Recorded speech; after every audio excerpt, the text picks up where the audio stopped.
ஹரி கோவிந்த கோகுல நந்தன கோவிந்த கோவிந்த கிரி கோவிந்த ஸ்ரீ வெங்கடேஷ கோவிந்த.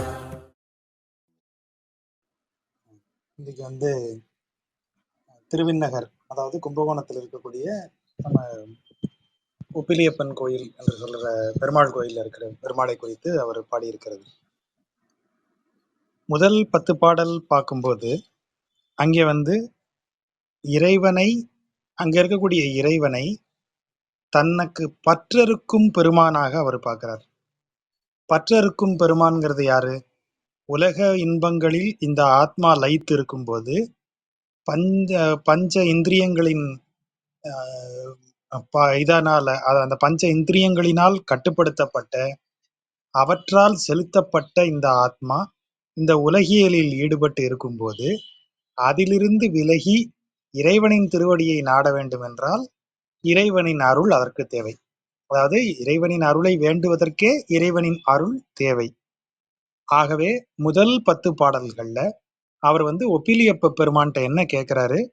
ஆண்டாய், உன்னை காண்பது ஓர் அருள் எனக்கு அருளிதியேல் வேண்டேன் மனை வாழ்க்கையை விண்ணகர் மேயவனே அப்படிங்கிற ஒரே அந்த வேண்டுகோளை விதவிதமா 10 பாடல்கள்லையும் அவர் வைக்கிறார்.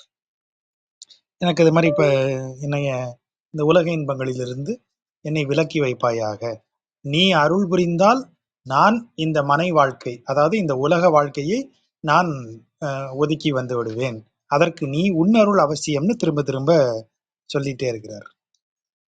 அப்புறம் 2வது 10 வரும்போது, எதனால் இந்த உலக இன்பம் நமக்கு தேவையில்லை, இவற்றுக்கு எதெல்லாம் நமக்கு சிக்கலை உண்டு பண்ணக்கூடியவை, இவற்றிற்கு வழி எது, இப்படி பேசுறார். இப்போ இந்த இந்த 10 பாடல்கள், இன்றைக்கு பார்க்க இருக்கிற 10 பாடல்களை எடுத்தீங்கன்னா, இது வைணவத்துல ரகசிய கிரந்தங்கள் அப்படின்னு சில உண்டு. அது என்ன ரகசிய கிரந்தங்கள் அப்படின்னு சொன்னா, வைணவ ஆழ்வார்களுக்கு ஒரு மரபு இருப்பது போல் வைணவ ஆச்சாரியார்களுக்கு ஒரு மரபு இருக்கிறது. அது பரம்பரையாக குருமுறையாக தொடர்ந்து வருவது. அப்படி வந்ததுல பெரிய ஞானிகளும் பெரும் பேரறிஞர்களும் அந்த வைணவ ஆச்சாரிய பரம்பரையில தோன்றியவர்கள்.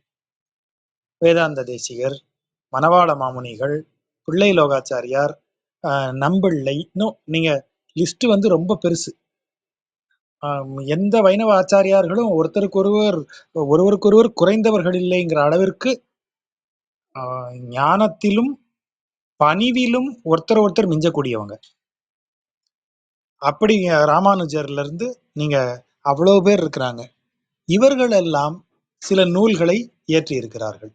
இந்த நூல்கள் எல்லாமே வைணவ மரபு மற்றும் சம்பிரதாயத்தை பின்பற்றக்கூடியவர்களுக்கான நூல்களாக கருதப்படுகின்றன. இப்போ பக்தியில் ஈடுபட்டு இருக்கும் எவருக்கு வேண்டுமானாலும் எடுத்துக்கொள்ளலாம்ங்கிற மாதிரி இருக்கக்கூடியது நம்ம பிரபந்தம் அனைவருக்குமானது. உலகில் எவருக்கெல்லாம் இறைவனின் மீது பக்தி ஏற்படுகிறதோ அவர்கள் அனைவருக்குமே உரிய நூல் பிரபந்தம். ஆகவே அவர்கள் அதை எடுத்துக்கொள்ளலாம். அது ஒரு ஆறு மாதிரி.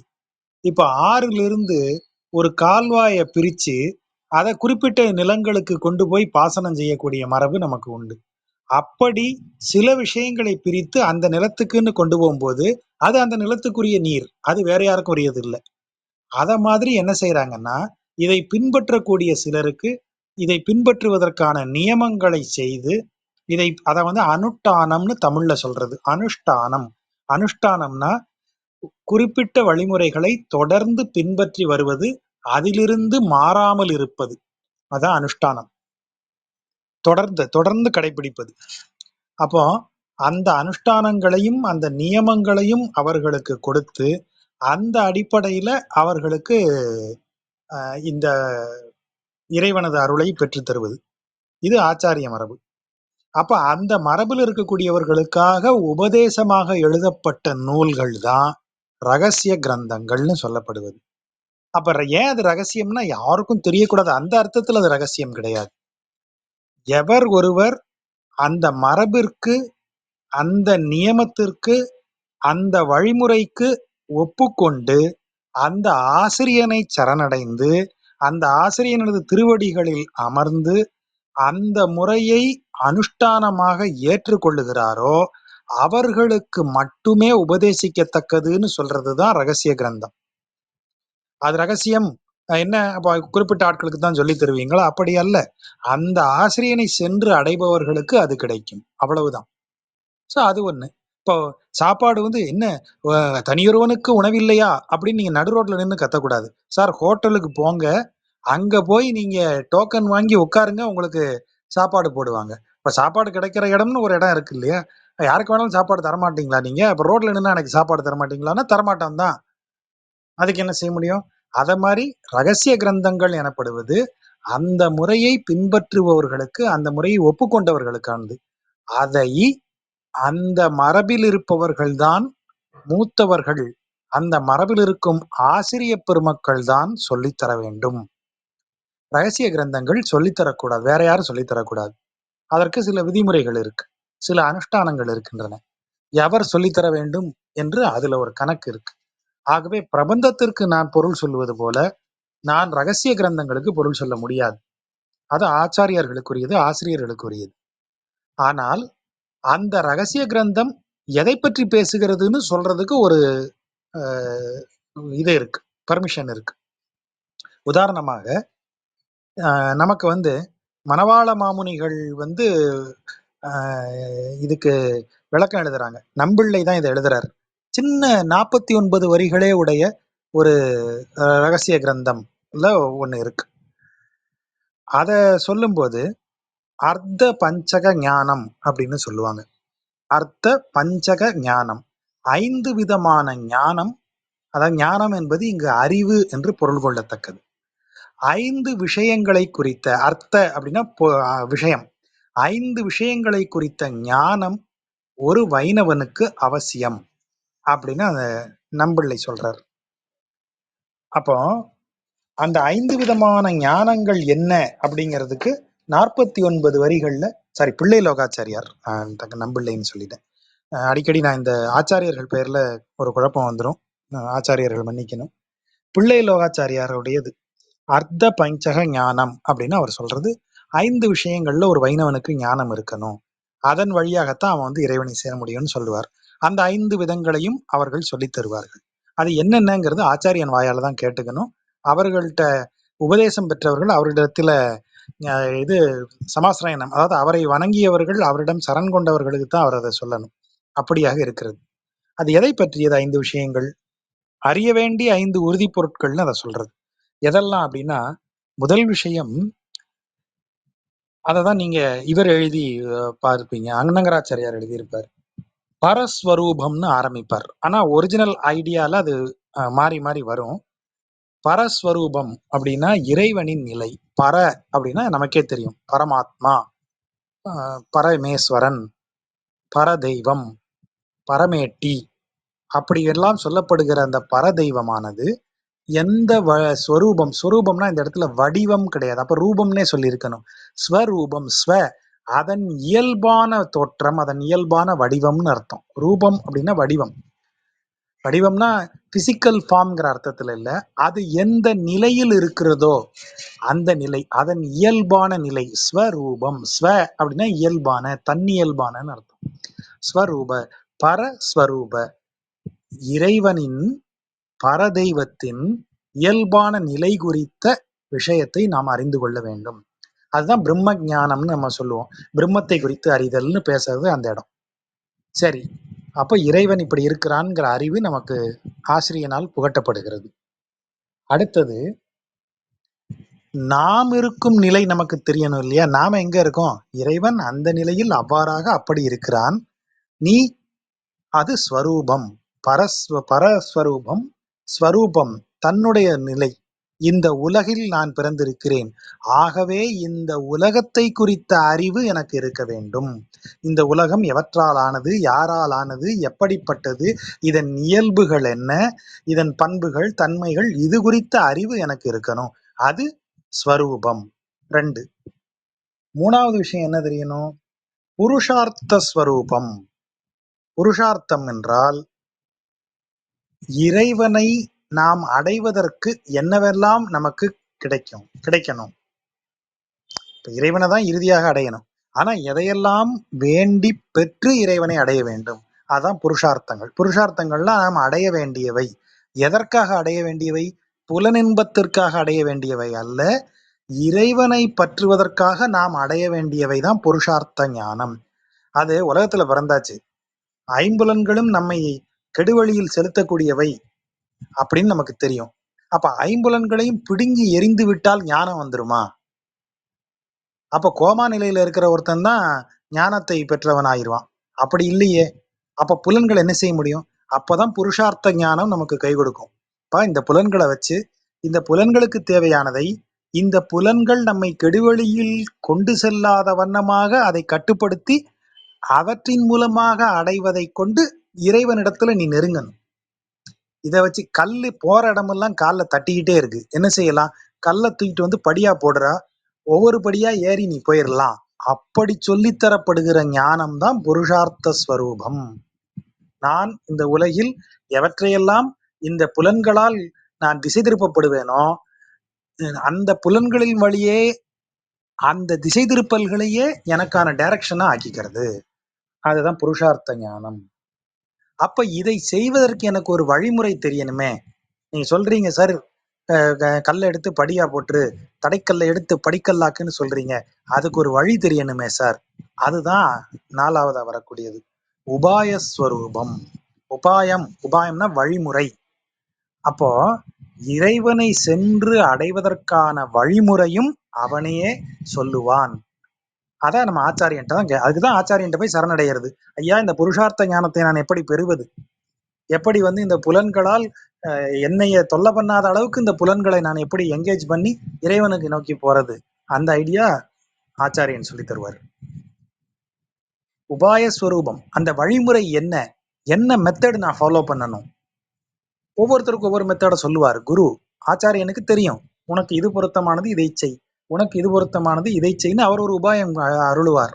அந்த உபாயம் குறித்த ஞானத்தை தான் நாம உபாயஸ்வரூபம், வீடு வேறு அடைய தடை நீக்கும் வழிமுறைகள் அப்படின்னு அதை சொல்லக்கூடியது.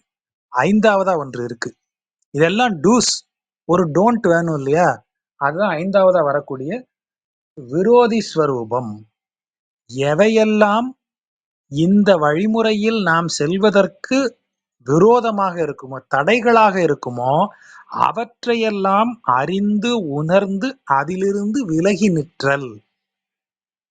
தீ சுடும்னு தெரிஞ்சு நம்ம விலகி நிக்கிறோம் இல்லையா? அதுக்கு ஒரு பாட்டு உண்டு, அது ஔவையார் எழுதினதா தனிப்பாடலா மறந்து போயிட்டேன். ஒவ்வொன்றுட்ட இருந்தும் எவ்வளவு விலகி நிக்கணும்னு அது சொல்லும். யானைகிட்ட இருந்து இத்தனை அடி விலகி நில்லு, கொம்பு உள்ள மாடா இருந்தா இத்தனை அடி விலகி நில்லு, இப்படிலாம் சொல்லிட்டு கல்லாதவன் ஒரு மூடனா இருந்து அவன்கிட்ட இருந்து தள்ளி ஓடி போயிரு, பக்கத்து அந்த ஏரியாக்குள்ளே வந்துடாதுன்னு அந்த அம்மா பாடும். ஒவ்வொன்றிடமிருந்தும் எவ்வளவு விலகி நிக்கணும் அப்படின்னு. ரொம்ப அருமையான பாட்டு. ஔவை எழுதுனதுன்னு தான் நினைவில் இருந்து தான் சொல்றேன்.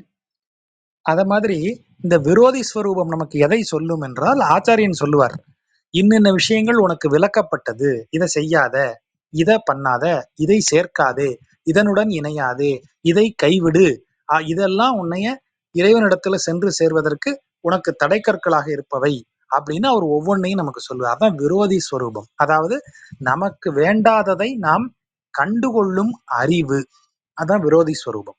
அப்ப அதான் 5 ஞானங்கள். அர்த்த பஞ்சக ஞானம், 5 விஷயங்களை குறித்த அறிவு. இறைவனின் ஸ்வரூபம், நம்முடைய ஸ்வரூபம், நாம் இந்த உலகில் அடைந்து தாண்ட வேண்டிய புருஷார்த்த ஸ்வரூபம், அப்படி அடைவதற்குரிய வழிமுறைகளை நாம் கற்றுக்கொள்வது உபாய ஸ்வரூபம். இப்படி அடைவதற்கு, இந்த விஷயங்களை நாம் அடைவதற்கு நமக்கு விரோதமாக இருக்கக்கூடியவற்றை அடையாளம் கண்டு விலகுவது விரோதி ஸ்வரூபம். ஆகிய 5 ஸ்வரூபங்கள், பஞ்சக 5 விதமான அர்த்த 5 விஷயங்களை குறித்த ஞானம் ஒரு வைணவனுக்கு அவசியம். இந்த ஞானத்தை நீ ஆச்சாரியன் மூலம் பெறுவாயாகன்னு சொல்றது ஆச்சாரிய மரபு. ஆகவே இதற்குள்ள விரிவா நம்ம போக வேண்டியது நான் சொல்ல முடியாது, அதை ஆச்சாரியன் வாயால தான் கேட்கணும், அதற்குரிய வழிமுறைகள்ல கேட்டுக்கணும். ஆனால் அர்த்த பஞ்சக ஞானம் என்பது இவ்வாறாக சொல்லப்படுகிறது. இதற்கு ஏன் இவ்வளவு பெரிய விளக்கம் சொல்றோம்னா, இந்த அர்த்த பஞ்சக ஞானத்தினுடைய எல்லா கூறுகளும் இந்த 10 பாடல்கள்ல நாம பார்க்க முடியும். முதல் பாட்டுல சொல்றாரு, பொறுத்தேன் புன்சொல் நெஞ்சில். நெஞ்சில் புன்சொல் பொறுத்தேன். அது என்ன நெஞ்சில் பொறுத்தல்? நீங்க யோசிச்சீங்கன்னா தெரியும். நெஞ்சில் பொறுத்தல்னா, நம்ம ரொம்ப ரொம்ப நாளா சொல்லிட்டு இருக்கிற தியரி ஒண்ணு இருக்கு இல்லையா? The brain and heart.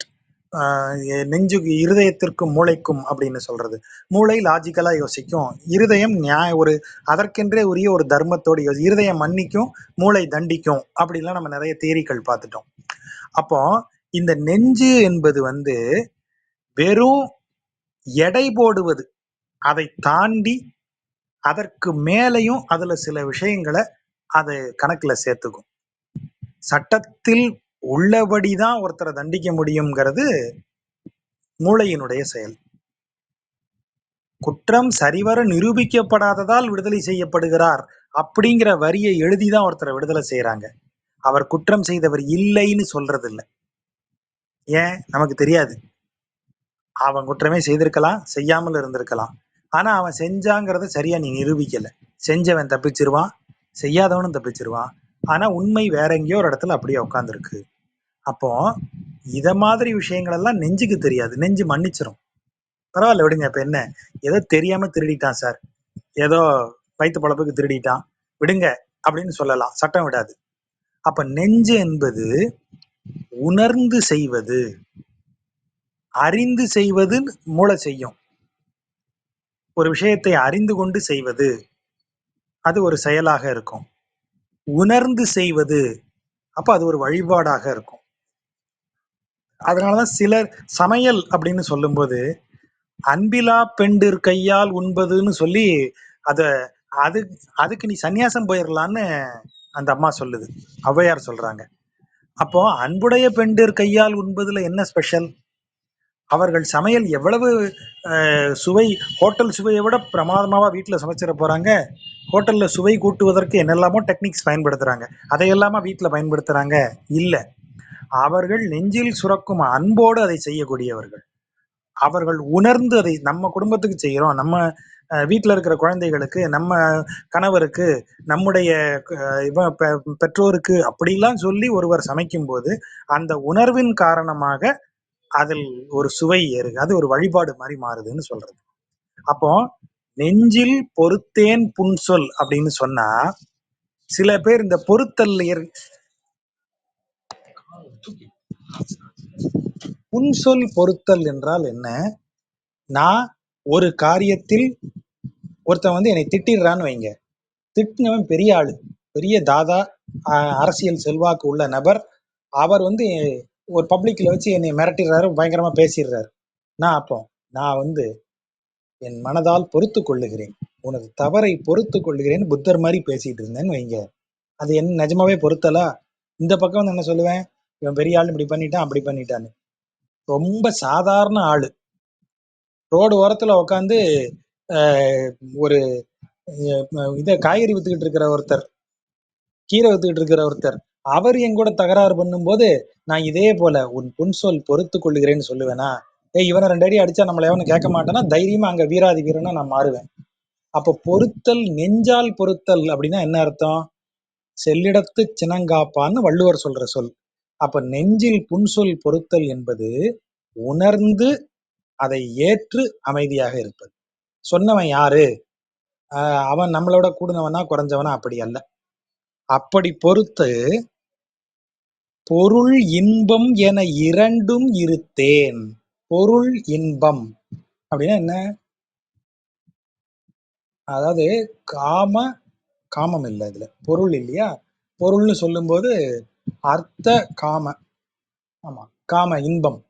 பொருளும் இன்பம், அர்த்தமும் காமமும். புருஷார்த்தம்ங்கிறது நமக்கு வேண்டியது, அதனால அதை அவர் உள்ள கொண்டு வரல. புருஷார்த்தத்தை அவர் வெளித்தள்ளல. காம அர்த்த மோட்ச அப்படின்னு தான் நமக்கு இதை சொல்றோம். பேர் என்ன, 4 வகை பேறுகளை சொல்லும் போது சொல்றோம். தர்ம அர்த்த காம மோக்ஷன் 4 வகை பேறுகளை சொல்றோம். அதுல புருஷார்த்தம்ங்கிறது நமக்கு வேண்டியதுன்னு சொல்லியாச்சு அர்த்த பஞ்ச ஞானத்துல.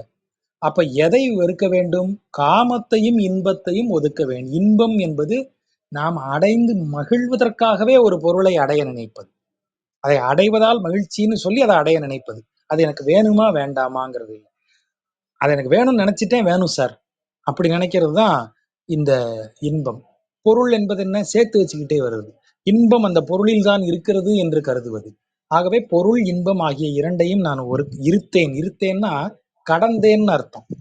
தாண்டிட்டேன்னு அர்த்தம். ஐம்புலன்கள் கடன் ஆயின. இதுதான் புருஷார்த்தம். இதுல சொல்றோம் இல்லையா, புருஷார்த்த ஸ்வரூபம். ஐம்புலனும் எனக்கு நீ கொடுத்துட்ட. கொடுத்த புலனை பிடுங்கி எறிய முடியாது. அப்படி எறிவதால் ஞானம் கிடைச்சிராது. அப்ப புலன்கள் இருக்கே, என்ன செய்ய?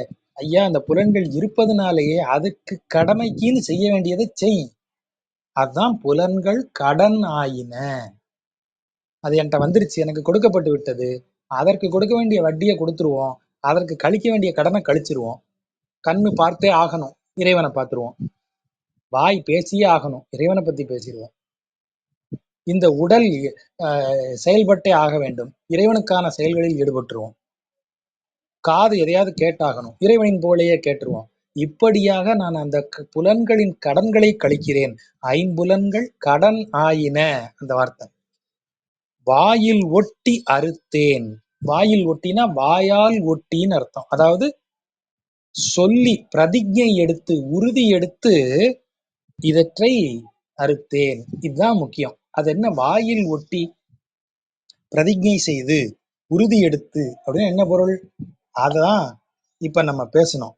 ரகசிய கிரந்தங்கள் ஒருவருக்கு உபதேசிக்கப்பட வேண்டும் என்றால் அவர் ஒரு ஆச்சாரியனிடத்திலே பணிந்து அந்த ஆச்சாரியன் வாயால் அவற்றை கேட்க வேண்டும். சரி, ஆச்சாரியனிடத்துல பணிந்து கேட்டல்னா நேர போய் ஆச்சாரியனை பார்த்து தபால்னு காலில் விழுந்து எந்திரிக்கும் போதே அந்த அர்த்த பஞ்ச ஞானம் சொல்லுங்க அப்படின்னு அவர் சொல்லிடுவாரா? அப்ப அவர் நம்மளை டெஸ்ட் பண்ணுவார், எல்லாம் கேட்பார். இதெல்லாம் செய்தியாப்பா, நீ இன்னின்னதெல்லாம் ஃபாலோ பண்ணுவியா, இன்னின்னதெல்லாம் நீ கைவிடுவையா அப்படின்னு எல்லாத்தையும் கேட்பார். அவை அனைத்திற்கும் நீங்க செய்வேன்னு பிரதிஜை எடுக்கணும், உறுதி எடுக்கணும். அந்த உறுதி எடுத்ததற்கு சான்றாதான் சமாசிரயணம் பண்ணுவார் அவர். உங்களுக்கு பொறி ஒற்றி 2 தோள்களிலும் சங்கு சக்கர முத்திரை பதித்து எவ்வாறு இந்த 2 சூடு வைக்கிறது. அது ஏன் சூடு வைக்கிறேன்? இந்த அடையாளத்தை நினைவுல வச்சுக்கோ. இது நீ எடுத்த உறுதி, நீ எடுத்த வைராக்கியம், நீ எடுத்த பிரதிஜையை நினைவுபடுத்தக்கூடியதுன்னு அவர் சொல்லுவார். அப்போ அந்த உறுதி எடுத்துதான் வாயில் ஒட்டி அறுத்தேன். எதையெல்லாம்? ஆர்வ செற்றம். ஆர்வம் என்றால் எனக்கு எனக்கு உதவியாக இருக்கக்கூடிய செயல்கள், நான் விரும்பும் செயல்கள் ஆர்வம். அதானே, எனக்கு ஓவியம் வரைவதில் ஆர்வம் சார் அப்படின்னா என்ன அர்த்தம்? என் விருப்பமாக நான் ஈடுபடும் செயல். செற்றம், செருனாலே பகைன்னு அர்த்தம். சுற்றம் என்றால் என்னை சுற்றி இருப்பவர்கள். செற்றம் என்றால் என்னை விரும்பாதவர்கள். சுற்றம் என்னை விரும்புபவர்கள், செற்றம் என்னை விரும்பாதவர்கள். இப்போ நான் சில விஷயங்களை செய்யறேன்னு இந்த உலகத்துல சொன்னா, சில விஷயங்களை நான் விரும்பி செய்ய வேண்டியிருக்கும், சில விஷயங்களை நான் விரும்பினாலும் விரும்பலனாலும் செய்தே ஆக வேண்டியிருக்கும் இல்லையா? அப்படி செய்ய வேண்டிய காலம் தான் செற்றம். இதை இரண்டையும் பிரஜையினால நான் அறுத்தேன்கிறாரு. அப்படின்னா என்ன அர்த்தம்? நான் விரும்பிய செயல்களை செய்து கொண்டே இருப்பதிலிருந்து என்னை விலக்கி கொண்டேன். நான் விரும்பாதவற்றை செய்ய வேண்டிய அவசியம் வரும்போது அதை செய்தேன். அதான் வாயில் ஒட்டி அறுத்தேன். இது ரெண்டையும் கடந்தேன். இப்படித்தான் நான் கடந்தேன். எனக்கு உணவு உண்ண பிடிக்கும்ங்கிறதுனால உண்டு கொண்டே இருப்பாமா? காசிக்கு போனா உனக்கு பிடிச்ச ஒரு பொருளை விடுனா நம்ம ஆட்கள் எல்லாரும் எது ஈஸியா விட முடியுமோ அதை விட்டுட்டு வந்துருவாங்க. அதன் பொருள் என்ன? வாழ்க்கையில நீ இறுதியா ஒரு நிலையை வந்துட்ட. மயானம், காசி ஒரு மயானம். இங்கிருந்து நீ திரும்பி போகும்போது உனது உலகியல் வாழ்க்கையினுடைய ஒன்றை முடிச்சிட்டு வேற ஆளா திரும்பி போற. இனி உலகியல் பற்றி உனக்கு இருக்கக்கூடாது. அதற்கு அடையாளமாக உனக்கு உலகியலில் மிக விருப்பமான ஒன்றை அங்கேயே விட்டுட்டு வா. உணவுல ஒன்ன விடு. எனக்கு இந்த பழம் ரொம்ப பிடிக்கும், அதை காசியில முங்கும் போது விட்டுரு. எனக்கு இந்த காய் ரொம்ப பிடிக்கும், அங்க முங்கும் போது அதை விட்டுரு. அதுதான் காசிக்கு போய் விடுறது. எல்லாரும் ரொம்ப ஈஸியா காசிக்கு போய் கொத்தவரங்காயை விட்டுறது, காசிக்கு போய் சீதா பழத்தை விட்டுரு. ஏன் சீதா பழம் விட்டீங்க? அதான் எனக்கு பிடிக்காது சார். அந்த ரேஞ்சுக்கு நம்ம விட்டுக்கிட்டு இருக்கோம். அப்ப இந்த இடத்துல செற்றம் என்றால் எனக்கு பிடிக்காது என்ன, இப்போ எனக்கு பிடிக்காத ஒரு காரியம், இன்னைக்கு பேப்பர்ல பார்த்து என் பையன்கிட்ட காமிச்சிட்டு இருந்தேன். கல்யாணம் ஆன 40 நாள்ல ஒரு அம்மா விவாகரத்து கேட்கறாங்க. எதுக்கு அப்படின்னா, ஹஸ்பண்ட் குளிக்கவே மாட்டேங்கிறான். ஏங்க இதெல்லாம் ஒரு கேஸாங்க? அவரை ஒழுங்கா குளிக்க சொல்லி நீங்க கம்பல் பண்ண வேண்டியதானே? கம்பல் பண்ணதுனால 6 முறை குளித்திருக்கிறார் 40 நாட்கள்ல. அந்த அம்மா இப்போ 2 பேருக்கும் கவுன்சிலிங் போயிட்டு இருக்கு. அவர் எனக்கு டெய்லி குளிக்கிறதுக்கு பிடிக்கவே பிடிக்காதுங்கிறாரு அந்த கணவர். அப்ப நீங்க இறைவனிடத்துல வணங்கணும். ஆச்சாரியன் என்ன சொல்லுவார்? எப்பா டெய்லி 2 தடவை குளிக்கணும். சுத்தமாக குளித்து இறைவன் முன்பு அமர்ந்து அவனை வணங்கி விட்டு தான் பச்சை தண்ணி உன் பல்லுல படணும்னு சொல்லுவார். அப்ப டெய்லி குளிக்கிறது எனக்கு பிடிக்காது. செற்றம், பிடிக்காத செயல். ஆனா நான் செய்தே தீர வேண்டும். செய்து கடக்க வேண்டும் அதை. எனக்கு ரொம்ப பிடிச்சது இந்த விஷயங்களை சாப்பிடுறது. அதிலிருந்து கவனத்தை குறை. ஆர்வம், ஆர்வச் செற்றம் இரண்டையும் வாயில் ஒட்டி அறுத்தேன். வாயால பிரதிஜை செய்து கொடுத்து அதன்படியே அதை தாண்டி வந்தேன். அவைதம்மை மனத்து அகற்றி வெறுத்தேன்.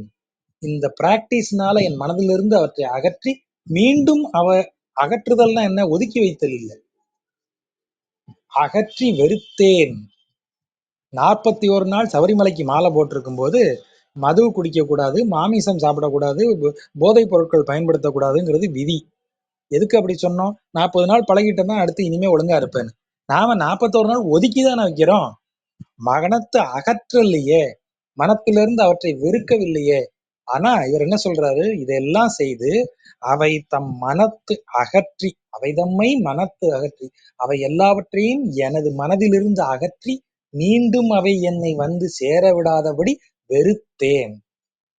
இத்தனையும் செய்த பிறகுதான் அடைந்தேன் திருவிண்ணகர் மேயவனே. இத்தனையும் செய்த பிறகுதான் விண்ணகரில் இருக்கக்கூடிய ஒப்பிலி அப்பனே உன்னை அடைந்தேன். அப்ப இறைவனை அடைவதற்கு என்னென்ன குவாலிபிகேஷன்ஸ் வேண்டி இருக்கு, என்னென்ன பிராக்டிஸ் வேண்டி இருக்கு, இதை இந்த 4 வரியில சொல்றாரு.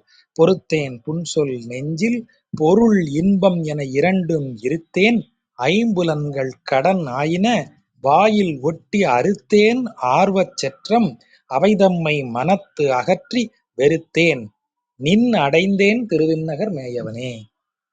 எவ்வளவு எளிமையா இருக்கு பாட்டு. ஆனா அவ்வளவு பொருள், ஆழமான பொருளுடைய பாட்டா இருக்கு. முன்னம் உன்னை மறந்தேன். அதுதான் எழுதும்போது அவரு அந்த எதுகை மோனைக்காக இப்படி மாத்திக்கிறாரு. மறந்தேன் உன்னை முன்னம் அப்படின்னு. முன்னாடி உன்னை மறந்துட்டேன். மறந்த மதியில் மனத்தால், உன்னை மறந்ததால். மதி என்றால் என்ன? சரி தவறு என்பதை சுட்டிக்காட்டி சரியான வழியில் ஒருவனை செலுத்துவதற்கு பேர் தான் மதி. அதான் மதி யூகி. யூகின யூகித்தல், முன்கூட்டியே தெரிந்து கொள்ளுதல். நல்லறிவு, நல்ல வழி எது என்பதை முன்கூட்டியே அறிந்து அதன்படி செயல்படுபவன் மதியூகி. அப்ப மதி என்பது நல்லறிவு அப்படின்னு பொருள் எடுக்கணும். மறந்த மதியில் மனத்தால், நல்லறிவு, உன்னை மறந்ததால் நல்லறிவு இல்லாமல் போன மனதால் அப்படின்னு அதுக்கு பொருள். மறந்த, எதை மறந்த? முன்னமேயே சொல்லிட்டேன், உன்னை முன்னம் மறந்தேன். முதல்லயே உன்னை மறந்துட்டேன்பா. உன்னைய மறந்ததுனால நல்லறிவு இல்லாம ஆயிருச்சு. அந்த நல்லறிவு இல்லாத மனதால் இறந்தேன். எத்தனையும்னா எத்தனை முறை.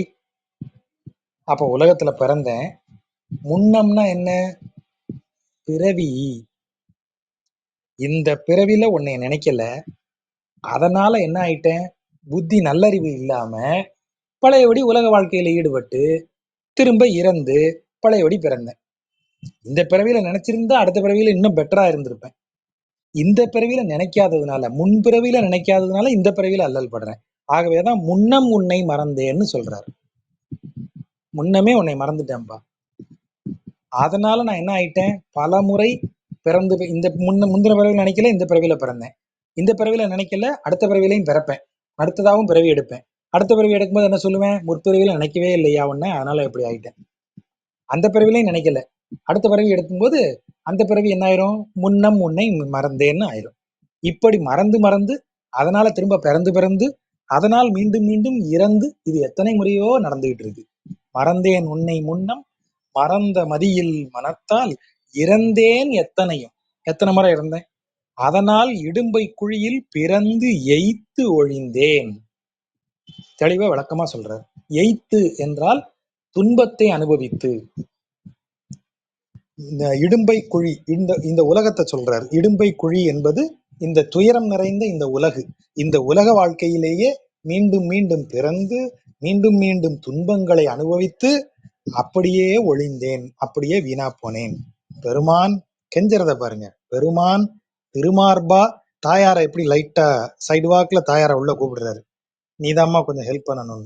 திருமார்பா, திருவை தாங்கிய மார்பு உடையவனே பெருமானே, சிறந்தேன் நின்னடிக்கே திருவிண்ணகர் மேயவனே. இப்படி பலவிதங்களிலும் துன்பத்தை அனுபவித்த காரணத்தால் உனது அருளின் சிறப்பை உணர்ந்தவனாக ஆனேன்.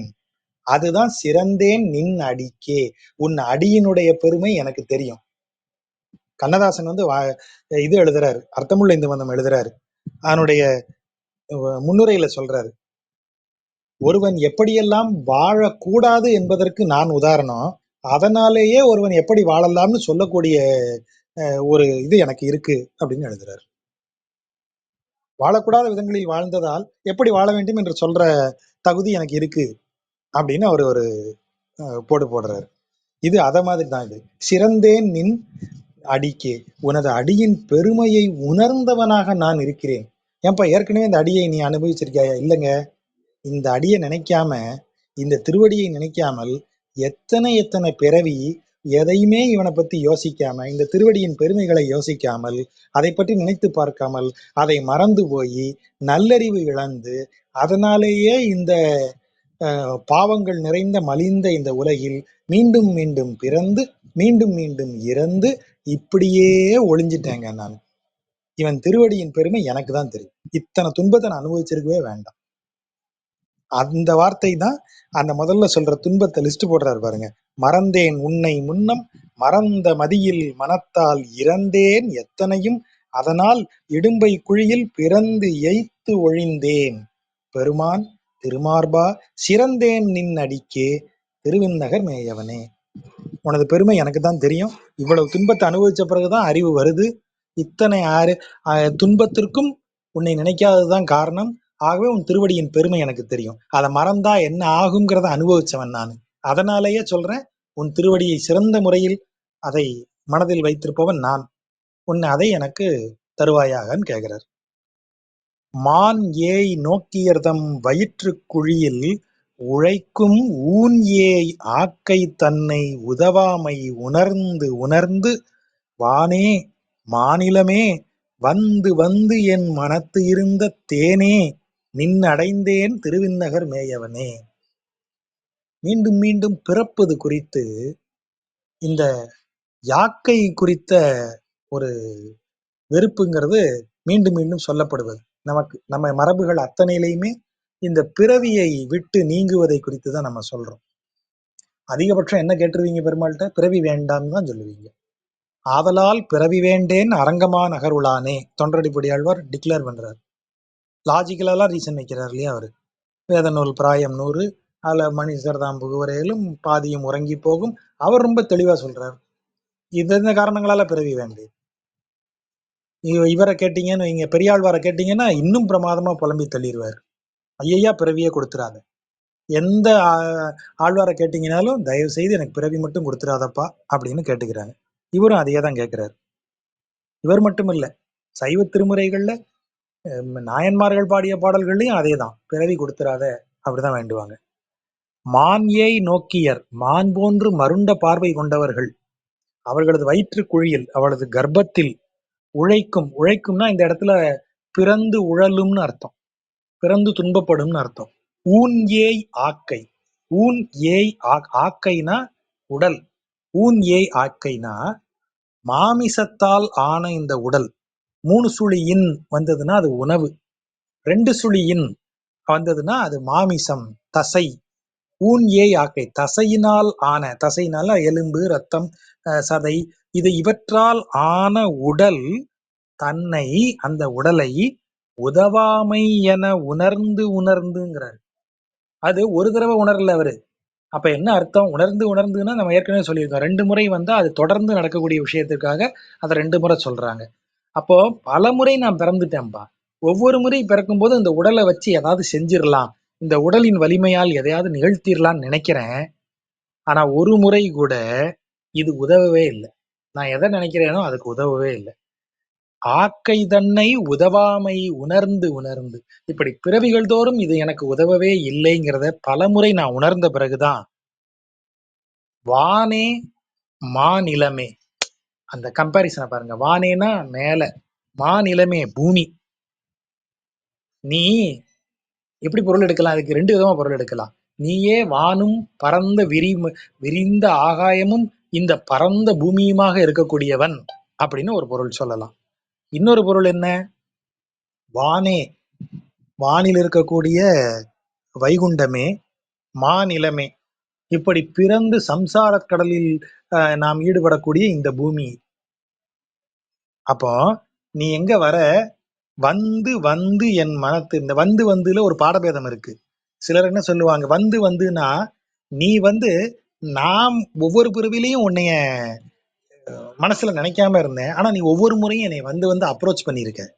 நீ விடாம என்னைய வந்து எனக்கு அருள் புரிய வர. அதான் வந்து வந்து. என் மனத்து இருந்த தேனேன்னு சொல்றது. இன்னொரு பொருள் வந்து உவந்து வந்து வந்து வந்து வந்துன்னு தான் கூட்டு பொருள் எழுதியிருப்பாங்க. நீங்க இந்த பதம் பிரிக்காத பாடல் வாசிச்சீங்கன்னா தெரியும். வந்து வந்தன் மனத்திருந்த அப்படிதான் அதை வாசிப்பாங்க. வந்து வந்து அப்படின்னா வந்து உவந்து என் மனத்திருந்தன்னு அதை பிரிக்கலாம். வந்து வந்துன்னும் பிரிக்கலாம். வந்து உவந்து என் மனத்து இருந்த தேனே அப்படியும் பிரிக்கலாம். ரெண்டுமே நல்ல பொருள் தான். வந்து வந்து நான் மறந்தாலும் நீ விடாம வந்து வந்து என் மனதுல இருந்த. வந்து உவந்து வானே, வானில் வைகுண்டத்தில் இருக்கக்கூடிய தெய்வமே, நீ மாநிலமே வந்து உவந்து என் மனத்து இருந்த தேனே. அந்தர்யாமியாக நீ பரதெய்வமாக, பரஸ்வரூபம் இல்லையா அவன். அப்ப இந்த அவனுடைய பரஸ்வரூபம் தான் 5ஆக பிரிப்பாங்க. அதுலதான் நம்ம பார்த்தோம் இல்லையா, அந்தர்யாமி, விபவம், அர்ச்சை, இந்த 5மே இதுல பிரிக்கிறது தான். அப்போ நீ என்ன செய்த? பரஸ்வரூபமாக வானத்தில் இருந்தவர் மாநிலமே வந்து உவந்து என் மனத்து இருந்த தேனே. அப்பேற்பட்ட நீ, வானில் உறையும் நீ, இந்த மாநிலத்திற்கு, இந்த பூமிக்கு வந்து என் மனதிற்குள் உவந்து புகுந்து கொண்டாய். என் மேல் கருணை கொண்டு நம்ம பயப்பாய்வன், இவனுக்கு நம்ம அருள் புரியலாம் என்று நினைத்து என் மனதிற்குள் வந்து தங்கியிருந்த தேன் போன்றவனே, நின் அடைந்தேன் திருவிண்ணகர் மேயவனே. இறைவனாத்தான் மனதுக்குள்ள வந்திருக்கான். அந்தர்யாமியாக நமக்குள் வந்தவன் அவன். அப்படிப்பட்டவனை நான் அடைந்தேன்.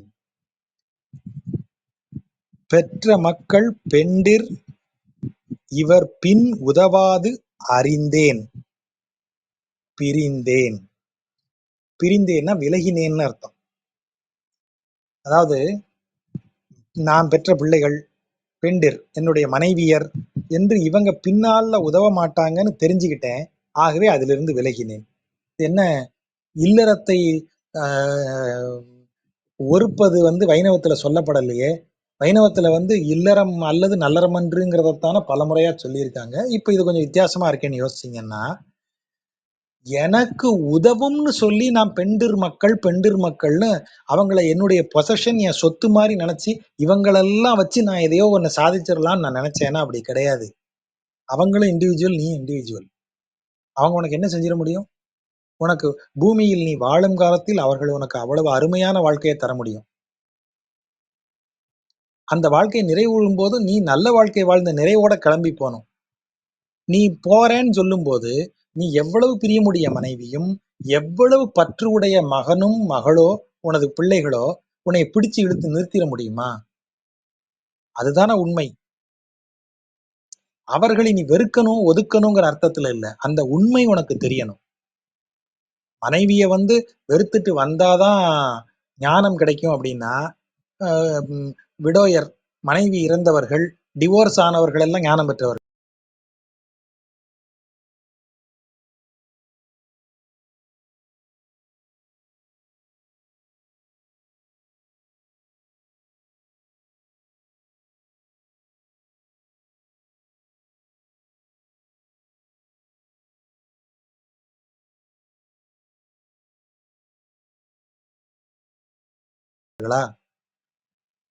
அந்த பொருள் அல்ல. நல்ல மனைவி, நல்ல மக்கள் இருந்தாலும் அவர்கள் இந்த உலகில் நீ வாழும்போது உன்னை நல்லா வச்சிருப்பாங்க. அது உனக்கு இன்னொரு படிக்கல். அதன் மூலமாக நீ இறைவனின் அருளை உணர வேண்டும். இந்த உலகில் எனக்கு இப்படி ஒரு மனைவியை, இப்படி ஒரு பிள்ளைகளை, இந்த மாதிரி ஒரு சுற்றத்தை எனக்கு கொடுத்திருக்கிறார் இறைவன். அதன் மூலம் இறைவன்ட்ட நீ மேலும் நெருங்கணும். அதுதான் நீ உண்மை பொருளாக உணர வேண்டியது. அதற்கு மாறாக அவையெல்லாம் உனது வெற்றி என்று நினைத்து, மனைவி பெண்டிர் தான் நான் வந்து இது கடைசி வரைக்கும் இருக்க போறது. அதனாலதான் இந்த நிறைய பேர் பார்த்தீங்கன்னா, பிள்ளைகளை விடாம இறுக்கி பிடிச்சு வச்சிருக்கிறது. அப்படி பேரண்ட்ஸ் எல்லாம் நான் பார்க்கிறேன். இப்போ இப்போ வந்து எங்களுடைய குடும்பத்துல நான் வந்து ஒரு திடீர்னு அறிவுரை கேட்கப்படும் நிலைக்கு கொஞ்ச நாளா வந்திருக்கேன். கொஞ்சம் கிரே ஹேர் வந்ததுனால அறிவுரைகள் எல்லாம் கேட்கப்படுகின்றன. எல்லாருமே வந்து என்னை விட 20 வயது மூத்தவர்கள், அந்த மாதிரி இருக்கிறவங்க. முக்கால்வாசி பேருக்கு நான் சொல்றது இந்த வார்த்தை தான். நீங்க முதல்ல இந்த பையன் என்கிட்ட கேட்டுதான் எல்லாம் செய்யணுங்கிற எண்ணத்தை கைவிடுங்க. உங்க வயசுல நீங்க உங்க அப்பாட்ட கேட்டு இதையெல்லாம் செய்தீர்களா அப்படின்னா அவங்க எங்கிட்ட மட்டும் நோ சொல்ல முடியாது. ஏன்னா எங்கிட்ட கேட்டவங்களுடைய தகப்பன்கள் எல்லாம் நான் பார்த்திருக்கேன். அந்த தாத்தாக்களோட நான் பேசியிருக்கேன். அதனால அவங்க எங்க அப்பா தான் உன்கிட்ட பேசுவாரப்பா, அது எனக்கு தெரியும், அதனாலதான் கேட்கிறேன். அப்ப சொன்னாலே அவரு இதெல்லாம் நடக்கக்கூடியதான். இப்படிதான் நான் இன்னைக்கு சொல்றேன். அப்ப என் பிள்ளைகள், என் மனைவியருங்கிறவங்க வந்து பற்றுங்கிற பேர்ல அவர்களை இறுக்கி பிடிச்சு இப்படி வச்சிருக்கிறதுனால அதை வைத்து நீ எதை சாதிக்கலாம் நினைக்கிற? அது உனக்கு எந்த விதத்திலையும் உதவாது. அந்த பற்றை ஒழிக்க வேண்டும். மனைவியையும் மக்களையும் ஒழிக்க வேண்டும்ங்கிற அர்த்தத்துல நம்ம எல்லாம் பேசக்கூடாது. அது ஒரு ஒரு கேரக்டர் கிடையாது. அவர்கள் மேல் நீ வைத்திருக்கிற உன்னுடைய ஆட்டிடியூடு தான் இங்க திரும்ப திரும்ப தவறுன்னு சொல்லப்படுகிறது. பிரிந்தேன், அந்த ஆட்டிடியூடை விட்டு விலகி வந்தேன். நீ பணித்த அருள் என்னும் ஒள்வாள் உருவி எறிந்தேன். எவ்வளவு அழகா சொல்றாரு பாருங்க. வாளால் வெட்டுவது போல நீங்க அப்படி சில விஷயங்களை பளிச்சுன்னு வெட்டி போட்டுறணும். ஸ்லோவா கொஞ்சம் கொஞ்சமா கழட்டுறேன் சார் கிடையாது. கத்தி எடுத்து வீசின மாதிரி ஒரே நாள்ல வீசி அறுத்துடணும். அப்படித்தான் சில விஷயங்களை செய்ய முடியும். எதை அந்த பதிலும் அவரே வச்சிருக்காரு. ஐம்புலன்கள் இடர் தீர நீ பணித்த அருள் என்னும் ஒள்வாள் உருவி எறிந்தேன். ஐம்புலன்களும் உன்னை இடர்படுத்தும். எப்படி இடர்படுத்தும்? ஐம்புலன்களும் உலக இன்பங்களை நோக்கி உன்னை திசை திருப்பிக்கிட்டே இருக்கும்.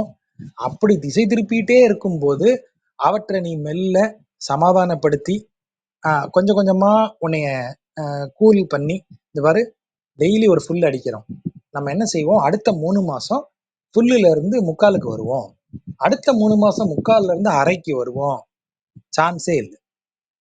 இப்படி சமாதானப்படுத்தி உன் புலன்கள்ட்ட இருந்து நீ விலக முடியாது. அப்ப இறைவனின் அருளை மட்டுமே கை கொண்டு ஒரு வாழ்வீச்சால 1-2 துண்டா அறுத்து போடுற மாதிரி, வீசி எரியற மாதிரி அந்த பழக்கத்தை ஐம்புலன்களுக்கும் உண்டானதை ஒரே வெட்டா வெட்டி விளக்கிடணும். அதுதான் இறைவனின் அருள் என்னும் ஒள்வாள், ஒளி வீசும் வாழ். அது இப்ப நீங்க இந்த இடத்துல சொல்றீங்க இல்லையா, அருள் என்னும் ஒள்வாள், அருள் ஒளி வீசும் வாளாக வருகிறதாம். பைபிள் எடுங்க, இயேசு திரும்ப வருவார்னு சொல்லியிருக்காங்க. மத்தேயுவா ஜானா மறந்துட்டேன். எப்படி வருவார் தெரியுங்களா? திரும்பி வரும்போது நீதியின் ஒளிரும் வாளுடன் அவர் திரும்பி வருவார். அவர் கையில இருக்கிற வாள் ஒளிரும், நீதியால் ஒளிரக்கூடிய வாளோடு அவர் திரும்பி வருவார். அப்ப இறைவனின் அருள் ஒரு வாள் போல இருக்கக்கூடியது. அந்த வாள் எதை துண்டிக்கும்? இந்த ஐம்புலன்களின் இடர். ஐம்புலன்கள் இடர் தீர நீ பணித்த அருள் என்னும் ஒள்வாள் உருவி எறிந்தேன். எரிந்து வந்து செறிந்தேன் நின் அடிக்கே. இப்ப நான் குவாலிஃபை ஆயிட்டேன். எரிந்து வந்து அவற்றை வெட்டி வீழ்த்திட்டு உனது அடியே செறிந்தேன்னா அதுவே அதில் நிறைந்து விட்டேன்.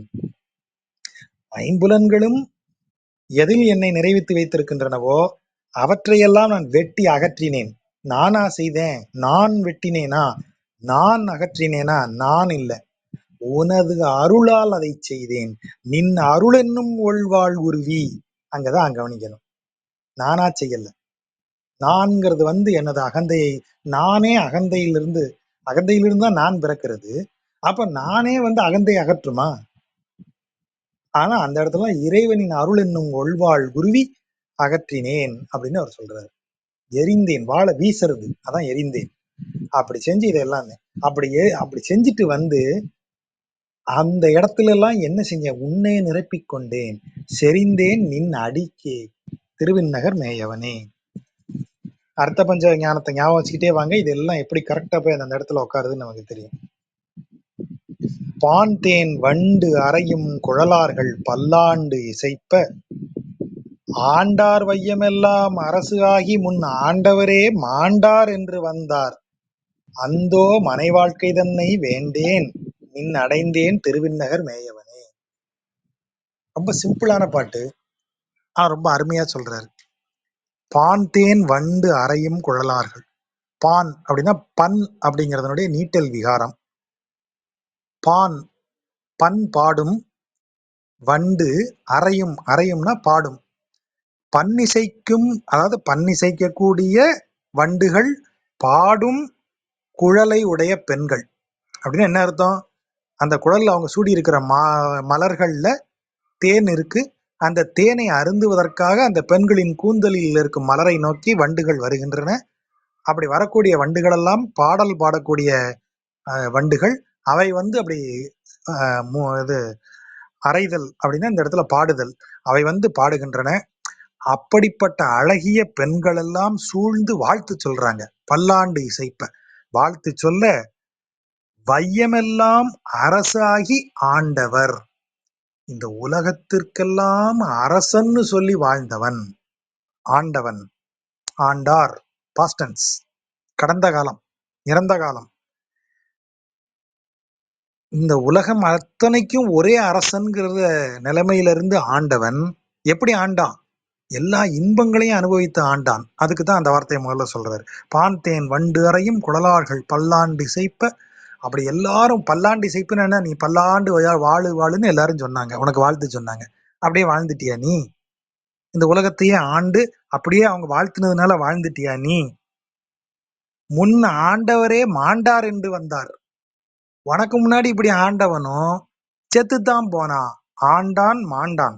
அதான் அந்த இடத்துல ஒரு வார்த்தை, ஆண்டார் மாண்டார். வைய மாண்டாரெல்லாம் மாண்டார் என்று வந்தார். அப்படி உலகத்திற்கே அரசனாக விளங்கி அனைத்து சௌபாக்கியங்களையும் அனுபவித்துக் கொண்டு அனைவராலும் வாழ்த்த பெற்று வாழ்ந்தவர் எல்லாமே முன்னாடி அப்படி வாழ்ந்தான்னு சொல்லும்படியாக மாண்டு போனார்கள். அவங்களதான் பாஸ்ட் டென்ஸ்ல இருக்கிற கதையா மாறிட்டாங்க. முன் ஆண்டார் அப்படின்னு, முன் ஆண்டவரே மாண்டார் என்று வந்தார். என்று வந்தார்னா என்று கதையாக வந்தார் என்று அவர்களது கதை முடிந்தது என்று அவங்க சம்பவம் வந்தது. அப்ப எவ்வளவு பராக்கிரமத்தோடு, எவ்வளவு வெற்றிகளோடு, எவ்வளவு செல்வங்களோடும், எவ்வளவு வாழ்த்துக்களோடும் நீ இந்த உலகத்துல இருந்தாலும் உனக்கு மரணம் உறுதி. அந்தோ ஐயோ என்ன பரிதாபம்! இப்படிப்பட்ட மனை வாழ்க்கையவா நான் விரும்ப. மனை வாழ்க்கைன்னா ஏற்கனவே சொன்னேன் இல்லையா, இந்த உலக வாழ்க்கைன்னு பொருள் எடுக்கணும். இப்ப தெரியுது இல்லையா, மனை வாழ்க்கைன்னா குடும்ப வாழ்க்கை இல்ல. முன்னாடி சொன்னது பூரா பாருங்க, உலகத்தையே ஆளும் அரசனது வாழ்க்கையை சொல்லிட்டு மனை வாழ்க்கைனா பொருந்துதா? இது மனை வாழ்க்கை இல்லையே. அப்ப மனை வாழ்க்கை என்பது உலக வாழ்க்கை. உலகத்தையே ஆண்டு அனுபவிக்கும் வாழ்க்கை கிடைச்சவங்க கூட அதுல நிரந்தரமா இல்ல. அவங்க கதையும் முடிஞ்ச கதைன்னு தான் நம்ம பேசுறோம். அப்படி இருக்கும்போது இந்த உலக வாழ்க்கை நமக்கு எதுக்கு? வேண்டேன் மனை வாழ்க்கை தன்னை நின் அடைந்தேன் திருவிண்ணகர் மேயவனே. உன்னை வந்து சேர்ந்தேன். நிலையாமை குறித்து சொல்லுகிறார். அப்ப எதை விளக்கணும்னு பேசணுமா? விரோதி ஸ்வரூபம்னு பேசணுமா? அப்ப எதை விளக்கணும்? உலகத்தையே ஆள வேண்டும்ங்கிற விழைவு. மன்னவனா இருக்கக்கூடிய க்ஷத்திரியனுக்கு இருக்கக்கூடிய குணம் க்ஷாத்திர குணம். க்ஷாத்திர குணம் உள்ளவன் க்ஷத்திரியன். க்ஷாத்திர குணம்னா என்ன? அனைத்தையும் வெல்ல வேண்டும், அனைத்தையும் அனுபவிக்க வேண்டும் என்கிற விழைவுக்கு பேரு க்ஷாத்திரம். அப்ப அது உடையவன் க்ஷத்திரியன். அனைத்தையும் வென்று புறக்க வேண்டும். அவன் காப்பாத்துவான், ஆனா அவன் வென்றுதான் காப்பாத்துவான். நீ அவனுக்கு பணிஞ்சு நின்றுதான் அவன் உன்னை காப்பாத்துவான். நீ அவன் உடைமை பொருள் என்று ஆனால்தான் அவன் உன்னை காப்பாற்றுவான். மன்னன் எப்படி காப்பாற்றுவான் தன் குடிகளை? இவர்கள் என் குடிகள் அப்படின்னு அவங்கள உரிமை கொண்டு பொசஸ் பண்ணிட்டு தான் அவன் உங்களை ப்ரொடெக்டே பண்ணுவான். அதுதான் க்ஷாத்திர குணம். தன்னிடம் வந்து அடைக்கலம் கோரியவர்களுக்காக அவன் ஆஹ், போரிடுவான். அடைக்கலம் கோரும்போது நீங்க என்ன செய்றீங்க? உன்னை அவனுக்கு என்னைய ஒப்பு கொடுக்கணும் நான், இல்லையா? அவனுக்கு நான் பணிந்தவனாக போகணும். அவன் உடைமையானா தான் அவன் என்னைய காப்பாத்துவான். அப்ப இந்த மாதிரி இருக்கக்கூடியதுதான் அரசன் குணம். அப்படிப்பட்ட ஒருவன் எல்லா வெற்றியையும் அடைந்து அந்த விளைவினால் அவன் எவ்வளவு செல்வங்களை, உலகச் செல்வங்களை, பெண்களை, இன்பங்களைன்னு எல்லாவற்றையும் அனுபவித்தாலும் மரணம் அவனை விட்டு விலகாது. அப்ப எதை துறக்க வேண்டும்? விரோதி ஸ்வரூபம் என்ன? இன்பங்களை விழையும் ஆவலே விரோதி. அதெல்லாம் நீங்க இதுக்குள்ள பார்க்கலாம். அந்தோ மனை வாழ்க்கை தன்னை வேண்டேன். இப்ப ரிஜெக்ட் பண்றாரு, தெரியுதா? இதுக்கு முன்னாடி என்ன சொல்றாரு? என்ன செய்யணும்? உபாயம். உபாயம் என்ன? நீ பணித்த அருள் என்னும் ஒள்வாள் உருவி எரிந்தேன் ஐம்புலன்கள் இடர்தீர, எரிந்து வந்து செறிந்தேன் நின் திருவடிக்கே. புலன்களை வெறுத்தேன், உன் அருளால் புலன்களினுடைய துன்பத்தை, அதாவது புலன்கள் உலகியலில் என்னை ஈடுபடுத்துவதை துறந்தேன். அப்ப அதான் நீ செய்யணும், அதான் உபாயம். இறைவனின் அருளை வேண்டி இறைவனது அருளை பெற்று நீ துன்பத்திலிருந்து, அதாவது ஐம்புலன்களின் தொல்லையிலிருந்து விடுபட வேண்டும். எவ்வளவு அழகா வருது. அப்படி ஐம்புலன்கள் உன்னைய வேற என்ன செஞ்சிரும்? அதான் அடுத்த பாட்டு. ஐம்புலன்களின் இடர்தீரன்னு சொன்னீங்க, ஐம்புலன்கள் என்னையா செய்யும்? பாந்தேன் வண்டறையும் குழலாள்கள் பல்லாண்டு இசைப்ப ஆண்டார் வையமெல்லாம் அரசு ஆகி ஆளும் ஆவலை உனக்கு ஏற்படுத்தி கொண்டே இருக்கும். அந்த விளைவை ஏற்படுத்தி கொண்டே இருக்கும். அதுதான் நீ வேண்டேன்னு சொல்ல வேண்டியது, நீ வேண்டான்னு ஒதுக்க வேண்டியது, விரோதி ஸ்வரூபம் விளக்க வேண்டியது. கல்லா ஐம்புலன்கள் அவை கண்டவாறு செய்யகில்லேன். உபாயம் என்ன செய்யணும்? ஐம்புலன்கள் அவை கண்டவாறு செய்யகில்லேன். அது ஐம்புலன்கள் அவை இஷ்டத்திற்கு போறதை நான் செய்ய அனுமதிக்க மாட்டேன், செய்யகில்லேன். அது இஷ்டத்துக்கு அது ஐம்புலன்களும் செய்யணும்னு நினைக்கும் போது அதை செய்யகில்லேன், அதை உறுதியா மறுத்துருவேன். இப்ப முதல் பாட்டுக்கு போங்க. வாயில் ஒட்டி அறுத்தேன். பிரதிஜை எடுக்கிறது இதுதான். பிரதிஜை என்ன எடுத்தேன்? ஐம்புலன்கள் அவை கண்டவாறு செய்யகில்லேன். ஐம்புலன்களும் அதன் விருப்பத்தின் பேரில் போகும்படி அனுமதிக்க மாட்டேன். ஏன்? அவையெல்லாம் கல்லா ஐம்புலன்கள். கல்லானா அறிவற்ற, கல்வியற்ற. இப்ப ஐம்புலன்களும் படிக்கணுங்கிற அர்த்தமா? அப்படி இல்லை. ஐம்புலன்களும் நல்லது கெட்டது எனக்கும் பிரித்து பார்த்து சரியானதை தேர்ந்தெடுக்கும் அறிவு அற்றவை ஐம்புலன்கள். ஒரு கண் நம்ம இப்படி பார்க்கிறோம். பார்க்கும்போது இந்த காட்சி பார்க்க தகுந்த காட்சி, இந்த காட்சி பார்க்க கூடாத காட்சின்னு நம்ம கண்ணு பிரிச்சு பார்க்குமா? பார்த்துருவோம். காது எல்லாத்தையும் பார்த்துரும். பார்த்த பிறகு நமக்குள்ள இருக்கிற ஒண்ணு வந்து இதை நீ பார்க்க கூடாது, திரும்பு அப்படின்னு திரும்ப சொல்லும். ஆனா கண்ணு பார்க்கும்போது அதுவே நம்ம கெட்டது கண்ணுல படாத அளவுக்கு கண்ணே ஒரு இதை வச்சிருக்கா? ஒரு அறிவோட இருக்கா? காதுல கேட்கும்போது இந்த விஷயம் நம்ம காதுல கேட்க கூடாதுன்னு காது ஃபில்டர் பண்ணுதா? நல்லதுதான் கேட்கணும், கெட்டது கேட்கக்கூடாது, காது ஃபில்டர் பண்ணுமா? ஐம்புலன்களும் கல்லா புலன்கள். அவற்றிற்கு பயிற்சியோ அறிவோ கிடையாது. அதனாலதான் அவை சொன்னவாறெல்லாம் நான் கேட்க மாட்டேன். அறிவற்றவனது சொல்லை ஒருத்தன் கேட்டான்னா அது எப்படி வழங்கும்? அது எப்படி சரியா இருக்கும்? சோ அதனாலதான் அவர் அந்த வார்த்தையை தெளிவா சொல்லிட்டாரு. கல்லா ஐம்புலன்கள் அவை கண்டவாறு செய்யகில்லேன். அப்போ அந்த ஐம்புலன்களை என்ன செய்யணும்? கடுமையா ஃபைட் பண்ண வேண்டியிருக்கும். அதுதான் அடுத்த வரியில எதை கொண்டு வந்து அதுக்கு உதாரணம் போடுறாரு. மல்லாண்டவனே, மல்யுத்தத்தில் சிறந்தவனே, மல் அமருள் மற்போரில் மல்லர் மாழ சானூரன் முஷ்டிகன் எனும் கம்சனுடைய மல்லர்கள் மாளும்படியாக மல் அடர்த்த, மல்னா அந்த இடத்துல வீரம், வீரத்தை அவர்களது வலிமையை அடக்கிய மல்லா மற்போரில் சிறந்தவனே. மல்லல் அம்சீர். இந்த மல்லல் அப்படின்னா மிகுந்தன்னு அர்த்தம். Plenty, abundance.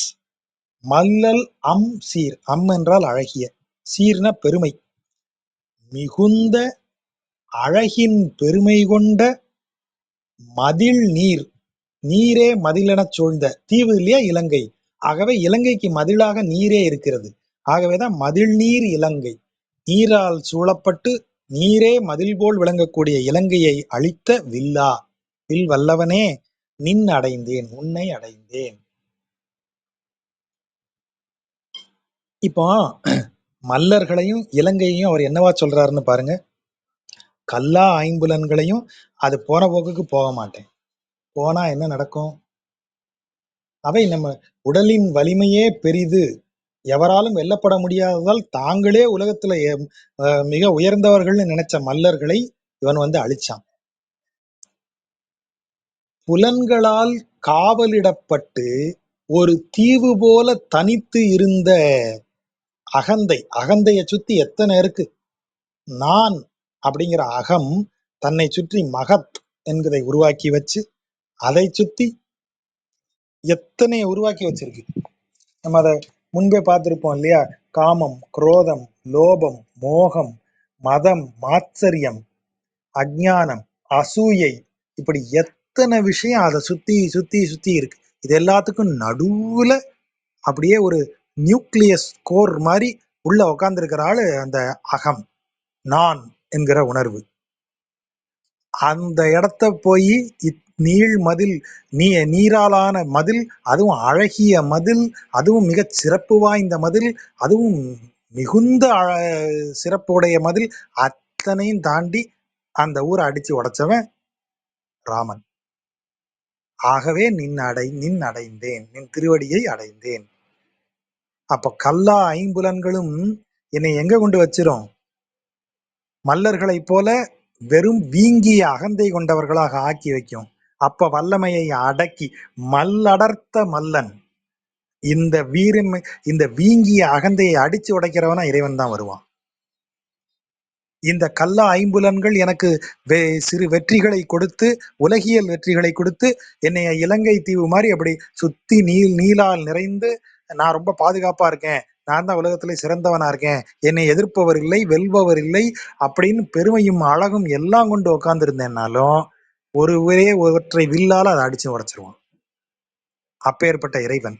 ஆகவே அகந்தை கூடாது, நான் என்கிற உணர்வு கூடாது. பிரபத்தின்னு சொல்லுவார் அதை ஆச்சாரியன் சொல்லும் போது. பிறரிடத்துல பணிந்து சேவை செய்யும் குணம் வரணும். அதனாலதான் முதல்லயே சொன்னேன், ஆச்சாரியார்கள் வந்து ஞானத்தில் எவ்வளவு உயர்ந்தவர்களோ அவ்வளவு தூரம் பணிவில் தாழ்ந்தவர்களா இருப்பாங்க, அவ்வளவு பணிந்தவர்களா இருப்பாங்க. ஒரு ஆச்சாரியனாவது நான் நெஞ்சு நிமித்தி ஒரு வார்த்தை சொன்னவங்க கிடையாது. நாராயணன்கிற சொல்லுக்கு மேல, நாராயணாங்கிற சொல்லுக்கு மேல ஒரு சொல் அவங்க சொன்னவங்க கிடையாது. அத்தனை ஒரு ஆச்சாரியன் கூட ஒரு நொடி கூட நான்குன்னு நெஞ்சு வைத்தினதே கிடையாது. வரதராஜருக்கு வந்து திருமலை நம்பி சாமரம் பேசுறாரு. அப்ப வரதராஜர் அவர்கிட்ட பேசுவார். எப்படி பேசுவாரு? என்னப்பா ஊர்ல எல்லாரும் எப்படி இருக்காங்க, என்ன விசேஷம், வேற ஏதாவது ஊர்ல நேற்று ஏதாவது விசித்திரமா நடந்ததா, ஏதாவது விசேஷம் உண்டா அப்படின்னா நம்மளால புரணி பேசுறது. ஆமாமா ஊர்ல அவன் இப்படி இருக்கான், அவன் ரொம்ப சங்கடப்படுறான் பெருமாள், கொஞ்சம் பார்த்து அவனுக்கு ஏதாவது பண்ணி விடுங்க, அவன் பாவம் 4-5 பொம்பளை பிள்ளைகள் ஆயிடுச்சு, கல்யாணத்துக்கு நல்ல மாப்பிள்ளையா பார்த்து விடுங்க. இந்த ரேஞ்சுக்கு தான் செல்லணும் அவர்கிட்ட திருமலை நம்பியா டக்கு பெரிய நம்பி பேசுவார். எனக்கு இன்னத்தை கொடு, எனக்கு அதை கொடு, அதெல்லாம் அவர்கிட்ட கிடையாது. என்ன வேலை செய்யறீங்க பெருமாளுக்கு? பெருமாளுக்கு சாமரம் வீசுவேன் சார், இப்படி சைடா நின்று அவருக்கு விசிறுவேன். அப்போ அவர் அப்பப்போ பார்த்து பேசுவார். என்ன நம்பி எப்படி இருக்க அப்படின்னு கேட்பாரு, பதில் சொல்லுவேன். அதை ஒரு குவாலிபிகேஷனா வச்சுக்கிட்டு அந்த ஆள் ஊருக்குள்ள ஏதாவது செஞ்சிருப்பாருன்னு நினைக்கிறீங்களா? அவர் கடையனிலும் கடையனாக ஒரு வாழ்க்கையை வாழ்றார். அவ்வளவு எளிதான வாழ்க்கையை வாழ்றார். அவருக்கு ஒருவேளை நல்ல சாப்பாடு போட்டுருவோன்னு தான் ராமானுஜர் வீட்டுக்கு கூப்பிடுறாரு. ஐயா வந்து எங்க வீட்டுல நீங்க உணவு அருந்த வேண்டும், அவர் பெருமை தெரிந்து கேட்கிறார். நீங்க யோசிச்சு பாருங்க, இன்றைய நிலையை எடுத்துக்கங்களேன். ஒரு அந்தன குலத்தில் சிறந்த ஒருவர் வந்து வேதமெல்லாம் படிச்ச ஒருத்தர் கோயில்ல இந்த சப்பரம் தூக்கிட்டு இருக்கிற ஒரு ஆள்கிட்ட போய், சார் நீங்க எங்க வீட்டுக்கு வந்தே ஆகணும் ஐயா, நீங்க எங்க வீட்டுல சாப்பிட்டு ஆகணும்னு கூப்பிட்டா இன்னைக்கே நமக்கு எவ்வளவு ஷாக்கிங்கா இருக்கும். அப்படித்தான் அன்னைக்கு இருந்தது. ஆனா சப்பரம் தூக்குறவன் பெருமாள்கிட்ட பேசுறவன், பெருமாள் அவங்கிட்ட ரொம்ப எளிதாக அவன்கிட்ட பேசக்கூடியவர். இங்க இருக்கிற ஒவ்வொருத்தரும் பெருமாளை பார்க்க பிறவி பிறவியா உருண்டு எந்திரிக்க வேண்டியிருக்கு. அவர் பெருமாள்கிட்ட பேசக்கூடியவர். ஆனா அந்த நம்பி எப்படி இருந்தார்? அதுதான் பெரிய நம்பி பேரு. அவர் சிறியனிலும் சிறியனாய் தன்னை வச்சுக்கிட்டவர். அத்தனை ஆச்சாரியார்களும் அப்படித்தான் இருந்திருக்கிறாங்க. அப்போ என்ன அவங்க சொல்றது? கல்லா ஐம்புலன்கள் அவை கண்டவாறு செய்ய இல்லேன். ஐம்புலன்கள் நான் என்கிற அகந்தையை உருவாக்கி நிறுத்துமானால் இது அத்தனையும் அவங்க அப்படியே கீழே இறக்கி வச்சு நிற்கக்கூடியவங்க. ஏனென்றால் அந்த அகந்தையை இறைவன் இல்லாமல் ஆக்குவான். மல்லர்களை மல்லடர்த்த மல்லன் மல்லலம் சீர் மதில் நீர் இலங்கை அழித்த வில்லன். வில் வல்லவன், வில்லில் வல்லவன். இறைவன் அகந்தை அடிச்சிருவான். அது தெரியும். ஆகவே அகந்தை கூடாது, பணிவு தான் வேணும் அப்படின்னு சொல்லி அதை செய்தும் காண்பித்தவர்கள். வேறா யான் இறந்தேன் வெகுளாது மனக்கொள் எந்தாய். வேறா யான் இறந்தேன், வேறு ஆ யான் இறந்தேன். இரத்தல் அப்படின்னா வேண்டுதல். இந்த வேண்டுதல்ல ரெண்டு விதமான வேண்டுதல்கள் இருக்கு. ஒண்ணு, நான் கேட்டுக்கிட்டே இருக்கேன், உங்களுக்கு எப்ப வசதிப்படுமோ, எப்ப சரியா வருமோ, எனக்கு எப்போ அதை கொடுக்க உங்களுக்கு தோதுப்படுமோ அப்ப கொடுங்க சார். ஆனா நான் அடிக்கடி ஞாபகப்படுத்திக்கிட்டே இருக்கேன். நான் அடிக்கடி ஞாபகப்படுத்துறதுனால உடனே கொடுக்கணும்னு இல்லை. நீங்களே பார்த்து ஒரு டைம் எப்ப பொருத்தமா இருக்குமோ, எப்ப சரியா இருக்குமோ அப்படி பார்த்து கொடுங்க சார். அப்படி வேண்டுவது ஒரு வேண்டுதல். வேற மாதிரி வேண்டுறது ஒண்ணு இருக்கு. இப்ப குடுக்கல, உன் வீட்டு வாசல்லையே சங்கர்த்து செத்து போயிடுவேன் அப்படின்னு ஒருத்தன் நிக்கிறான். இந்த பிள்ளைகள் எல்லாம் வீட்டுல கேட்கும் தெரியுமா? இப்போ என்னுடைய உறவினர் போன வாரம் பையன் காலேஜ் படிக்கிற பையனுக்கு பைக் வாங்கி தரணும்னு நிக்கிறார். நான் கொஞ்சம் பாருங்க, இப்போ ரொம்ப சாதாரண பைக்கை வாங்கி கொடுங்க, இல்லை ஒரு ஸ்கூட்டர், எலக்ட்ரிக் ஸ்கூட்டர் வாங்கிக்கடா, வேலைக்கு போனதுக்கு அப்புறம் பைக் வாங்கிக்கன்னு சொல்லுங்கன்னு சொன்னேன். அவர் சொல்றாரு, அவன் பைக்குக்கு இதெல்லாம் வாங்கிட்டு வந்துட்டான், கொட்டேஷன் எல்லாம் வாங்கிட்டு இந்த பைக்கை வாங்கி கொடுக்கலன்னா நீ என்னை திரும்ப பார்க்க முடியாதுன்னு சொல்றான். எனக்கு பயமா இருக்கு. இதுதான் வேறு மாதிரி வேண்டுதல். பேரண்ட்டு தான் வேண்டுறாங்க. ஆனா எப்படி வேண்டுறாங்க? பேரண்ட்டே ஒரு மிரட்டுறது. வாங்கி தரையா, சூசைட் பண்ணிக்கிடுமா? இப்ப என்ன செய்வாங்க பேரண்ட்? இப்போ அவர் வாங்கி தர போறார். இது மாதிரி வேண்டுறதுதான் இன்னொன்னு. அப்ப இப்படி வேண்டும் போது உங்களுக்கு அவன் மேல பிரியம் வருமா, கோபம் வருமா? இப்படி கேட்கிற பிள்ளை மேல, இப்ப எனக்கு பைக் இருந்தா நல்லா இருக்கும்னு தோணுது, உங்களுக்கு எப்போ வசதிப்படுதோ, எப்போ கொஞ்சம் உங்களால சமாளிக்க முடியும்னு தோணுதோ அப்ப வாங்கி கொடுங்கப்பா. அப்ப அந்த பிள்ளை மேல அப்படியே பாசமா வரும். எனக்கு நாளைக்கே பைக் வரல, லெட்டர் எழுதி வச்சுட்டு செத்து போயிடுவான் பார்த்துக்கோ அப்படின்னா இப்போ பைக் வரும். ஆனா அப்பா எப்படி வாங்கி கொடுத்துருப்பாரு? அப்படியே பிரியம் பொங்க வாங்கி கொடுத்துருப்பாரா? கோபம் வரும்ல. நம்மால அதைத்தான் அட்வான்ஸா கோவப்பட்டுறாதீங்கன்னு போட்டுக்கிறாரு ஒரு வார்த்தை. வேறா யான் இறந்தேன். நான் என்ன கேட்கிறேன்? உடனே கொடுன்னு கேட்கிறேன், இம்மீடியட்டா கொடுன்னு கேட்கிறேன். இதை கொடுக்கலன்னா நான் உயிரோட இருக்க மாட்டேங்கிற ரேஞ்சுக்கு உங்ககிட்ட ஒண்ணு கேட்கிறேன். இப்படி கேட்டா உனக்கு கோவம் வரும்ல. வெகுளாய் மனக்கொள். வெகுளுதல், வெகுளி அப்படின்னா கோவப்படுறது, ஆத்திரப்படுறது. சட்டுன்னு வர்ற ஆத்திரத்துக்கு பேர் வெகுளி. அவன் ரொம்ப வெகுளியான ஆள் சார் அப்படின்னா சட்டுன்னு அவனுக்கு கோவம் வந்துடும், அப்புறம் சட்டுன்னு போயிடும். ஆனா அந்த நொடி அவன் கொஞ்சம் கோவப்பட்டுருவான். வெகுளாய், தயவு செஞ்சு கோவப்பட்டுறாதப்பா. மனக்கொள், கொஞ்சம் எனக்கு நினைச்சுப்பாரு. ரொம்ப பிறவியா அப்படியே அலைஞ்சு திரிஞ்சிட்டேன், பல பிறவியா பிறந்து வந்துட்டேன். இந்த பிறவியில நீ எனக்கு உன்னோட திருவடியை கொடுக்கலன்னு வச்சுக்க, நிச்சயமா நான் இது சும்மா இருக்க மாட்டேன். உன் முன்னாடியே என் உயிரை விட்டாலும் விட்டுருவேன். இதுதான் வைராக்கியம், திடசித்தம் ஒரு பக்தனுக்கு இருக்க வேண்டியது. இறைவனின் திருவடி அன்றி வேறு எதையும் அடைய மாட்டேங்கிற உறுதி இருக்கணும். பரஸ்வரூபம் அன்றி வேறு இல்லை அப்படின்னு அவன் நிக்கணும். அதை அடைவதற்கு உயிரை கொடுப்பியானா கொடுக்க தயாரா இருக்கணும். அது அடைவதொன்றே இலக்குன்னு இருக்கணும். அதான் பஞ்சஞானம், அர்த்த பஞ்சஞானத்துல சொல்லப்படுவது. அதுதான் இங்கே அவர் சொல்றாரு. வேறா யான் இறந்தேன். நான் கேட்டதே வேற இல்லையா? அதை எப்படி கேட்டேன்? கொடுக்கலாம் செத்துருவேன்னு கேட்டேன். ஆனா அப்படி கேட்டா உனக்கு கோவம் வரும். என்ன மிரட்டுறியா என்னையன்னு நீ கேட்ப. தயவு செஞ்சு மனக்கொள், கொஞ்சம் என் நிலைமையை நினைச்சுப்பாரு.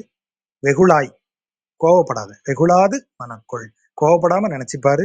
எந்தாய், எப்படி ஐஸ் வைக்கிறாரு பாருங்க. எந்தாய், எனக்கு தாய் போன்றவனே, ஆறா வெம்நகரத்து அடியேனை இடக்கருதி கூரா ஐவர் வந்து குமைக்க குடிவிட்டவரை தேராது உன் அடைந்தேன் திருவிண்ணகர் மேயவனே. ஆறா வெம் நகரம். ஆறானா கொஞ்சம் கூட குறையாத, கொஞ்சம் கூட இது வதைகள் சித்திரவதை குறையாத நரகத்துல கொண்டு போய் என்னைய தள்ளிரணும்னு நினைச்சு கூறு ஆக ஐவர். கூறுனா என்ன? ஒரு ஒரு கிலோ கத்திரிக்காயை நாலா பிரிச்சு வச்சீங்கன்னா ஒவ்வொன்றும் ஒவ்வொரு கூறு. அஞ்சும் அந்த நாலா பிரிச்சது ஒண்ணுதான், ஆனா ஒன்ன நீங்க நாலா பிரிச்சீங்க. அப்ப கூறுங்கிறது ஒரு முழுமையிலிருந்து பாகம் செய்யப்பட்டது, பகுதியாக்கப்பட்டதுன்னு அர்த்தம். அப்போ 5 பேர் வந்து பிரிஞ்சு நின்னு குமைக்க கூடி, கூறா ஐவர் வந்து சாரி கூடி இல்ல, குமைக்க. குமைக்கன்னா என்ன அர்த்தம்? இந்த இப்பவும் எங்க ஊர் பக்கம் சொல்ற பாஷை, என்னை குமைச்சு தள்ளிட்டாங்கப்பா இன்னைக்கு இவனுங்க அப்படின்னா இந்த இடத்துல குமைத்தல்லாம் எங்க ஊர்ல கேலி பண்றதுன்னு அர்த்தம். ஓட்டுறது அப்படின்னு இப்ப சொல்றான் இல்லையா, அவனை பிடிச்சி செமையா ஓட்டிட்டோம். அப்புறம் இப்ப உள்ள இது மாறிடுச்சு ஒகாபுலரி, வச்சு செஞ்சோம்ல அவனை அப்படின்னு சொல்றோம் இல்லையா, அதுதான் குமைத்தல். 90ஸ்ல அது குமைத்தல்னு சொல்லுவாங்க. ஓவரா குமைக்கிறான் என்னைய, ஒரு நாளைக்கு இருக்கு அவனுக்கு இப்படி பேசுறது 90ஸ்ல. அப்ப இந்த குமைத்தல்னா ஒருவரை துன்பப்படுத்துதல். யார் துன்பப்படுத்துறா? குடி விட்டவரை, குடி விட்டவர்கள். வாடகைக்கு ஒருத்தனை விட்ட பாத்தியா நீ வீட்டுல, அவன் வீட்டை ரொம்ப நாசம் பண்ணிட்டு இருக்கான். யார வாடகைக்கு விட்ட? நம்ம இப்பதான் முதல்ல பார்த்ததை திரும்ப ஞாபகப்படுத்திக்கணும். கரண கலையபரம். இறைவன் இந்த உடலையும் 5 புலன்களையும் படைத்து ஆன்மாவை அதுக்குள்ள இட்டு இந்த பூமியில அனுப்புறான். அப்ப இந்த 5 புலன்களையும் இந்த உடலுக்குள்ள அவன் என்ன செஞ்சிருக்கான்? குடி விட்டுருக்கான். இந்த உடலுக்குள்ள அந்த 5 புலன்களையும் விட்டு வச்சிருக்கான். அப்படி குடி வந்த அந்த 5 ஐம்புலன்களும் தான் என்னைய நரகத்துல கொண்டு தள்ளிரணும்னு உறுதியோட வேலை செய்யுது. ஆறா வெம்நகரத்து அடியேனை இட கருதி என்னைய கொண்டு அங்க தள்ளிரணும்னு நினைச்சு கூரா ஐவர் வந்து குமைக்க அந்த 5 பேரு பிரிஞ்சு இருக்கான் பாரு, 5ஆ பிரிஞ்சு நின்று வேலை செய்யறான். ஒன்னா வேலை செய்ய மாட்டேங்கிறான். ஒருத்தன்னா அவனை பிடிச்சு அடக்கிடலாம், 5 பேரா நின்று வேலை செய்யறான். அந்த 5 பேரையும் எப்படி வந்தான்? அந்த 5 பேரும் குடி விட்டவர். அவனை குடி விட்டது நீதானே, இறைவனால் குடிவிடப்பட்டவன் அவன். அவனை தேராது, தேராதுன்னா அவனை பின்பற்றாது, அவனை ஏற்றுக்கொள்ளாது. உன் அடைந்தேன், உன் திருவடியை அடைந்தேன் அப்படின்னு அவர் சொல்றார். அப்படின்னா புலன்களை வெறுத்து இறைவனை நோக்கி போவது. தீவாய் வல்வினையார் உடன் நின்று சிறந்தவர் போல் மேவா வெம் நரகத்து இட உற்று விரைந்து வந்தார். உபாய விரோதி. உபாயம் என்றால் என்ன? இறைவனை அடையும் வழிமுறை. அப்போ ஒருத்தன் வந்து சொல்லுவான், நாராயணனை சென்று அடையக்கூடிய இந்த வழிமுறையெல்லாம் வழிமுறை இல்ல, வேற ஒரு வழிமுறை இருக்கு. அந்த வழிமுறையில போனா இறைவனை ஷார்ட்கட்ல அடைஞ்சிடலாம் சார். 41 நாள் பிராக்டிஸ் பண்ணீங்கன்னா கபாலம் திறந்து மேல 1000 தாமரை பூத்து காது வழியெல்லாம் உங்களுக்கு அருள் சுரக்க ஆரம்பிச்சிருன்னு சொல்லுவான். நீ அத உண்மை நம்பி போனன்னா அவன் உன்னை கொண்டு நரகல தள்ளிடுவான். அதான் உபாய விரோதி. அததான் இங்க சொல்றாரு. வாய் எப்படி வாய்? தீ வாய். பேசுறதெல்லாம் பெரும் பாவம். வல் வினையார், கடுமையான வினைகள்ல நம்மளை கொண்டு போற்றக்கூடியவங்க. ஆனா எப்படி பேசுவாங்க? உடன் நின்று சிறந்தவர் போல். அப்படியே நம்ம கூட நின்று நம்மளை தாங்கிறவங்க மாதிரி, சிறந்த அறிவுடையவர்கள் மாதிரி பேசி மேவா வெம்நகரத்து இட, எவனும் இருக்கவே முடியாத நரகத்துல போய் என்னைய கொண்டு இடுவதற்கு. எவனும் இருக்க விருப்பப்பட மாட்டான்ல. மேவா வெம்நகரம். மேவுதல்னா இருத்தல். திருவிண்ணகர் மேயவனே, திருவிண்ணகரில் உரைபவனே. மேவா வெம்நகரம், எவனும் இருக்கணும்னு நினைக்காத இடம் எது? வெம் நரகு. அங்க கொண்டு போய் என்னை இட்டுறணும்னு எப்படி வரான்? உற்று, ரொம்ப ஆசைப்பட்டு விரைந்து வந்தார். வேகமா வரான். நல்லது செய்ய வர்றவன் கூட வேகமா வரமாட்டான், ஆசைப்பட்டு வரமாட்டான். ஆனா கெடுதல் செய்ய வரவன் எப்படி வரானா, உற்று விரைந்து வந்தார். எதற்கு? மேவா வெம்நகரத்து என்னைய இட. சரி, வந்தவன் உன்னைய நரகத்துல இட போறேன்னு சொல்லிட்டா வந்தான்? உடன் நின்று சிறந்தவர் போல் வந்தான்.